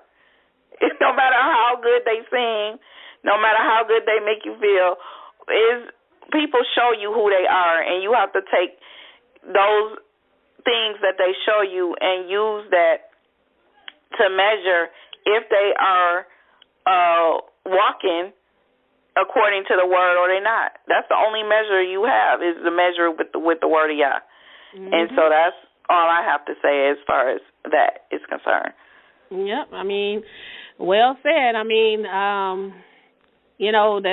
We're here at the end of the show, and like I said, if you're new in this walk, pay attention to what people show you, and that will tell you everything that you need to know. Don't pay attention to the outward appearance. We got to be like Yah, look at the heart. That's why He said that He's not like man, because man looks at the outward appearance, and Yah said He looks at the heart. And so, we got to do what they did when they were in Acts, and they prayed the following. Acts chapter 1:24, it says, and they prayed. And this is what they prayed to Yah. They said, Yah, you know everyone's heart. Show us which of these two you have chosen. Pray. If you think you found someone that you might want to learn from, or, join all these organizations. I just am all against joining organizations and counseling. I think people should just stay away from that, because a lot of people, I'm not saying don't have a congregation to fellowship or and to learn from, because He gives us teachers, but a lot of these camps are operating like choices. But they did here in Acts 1:24.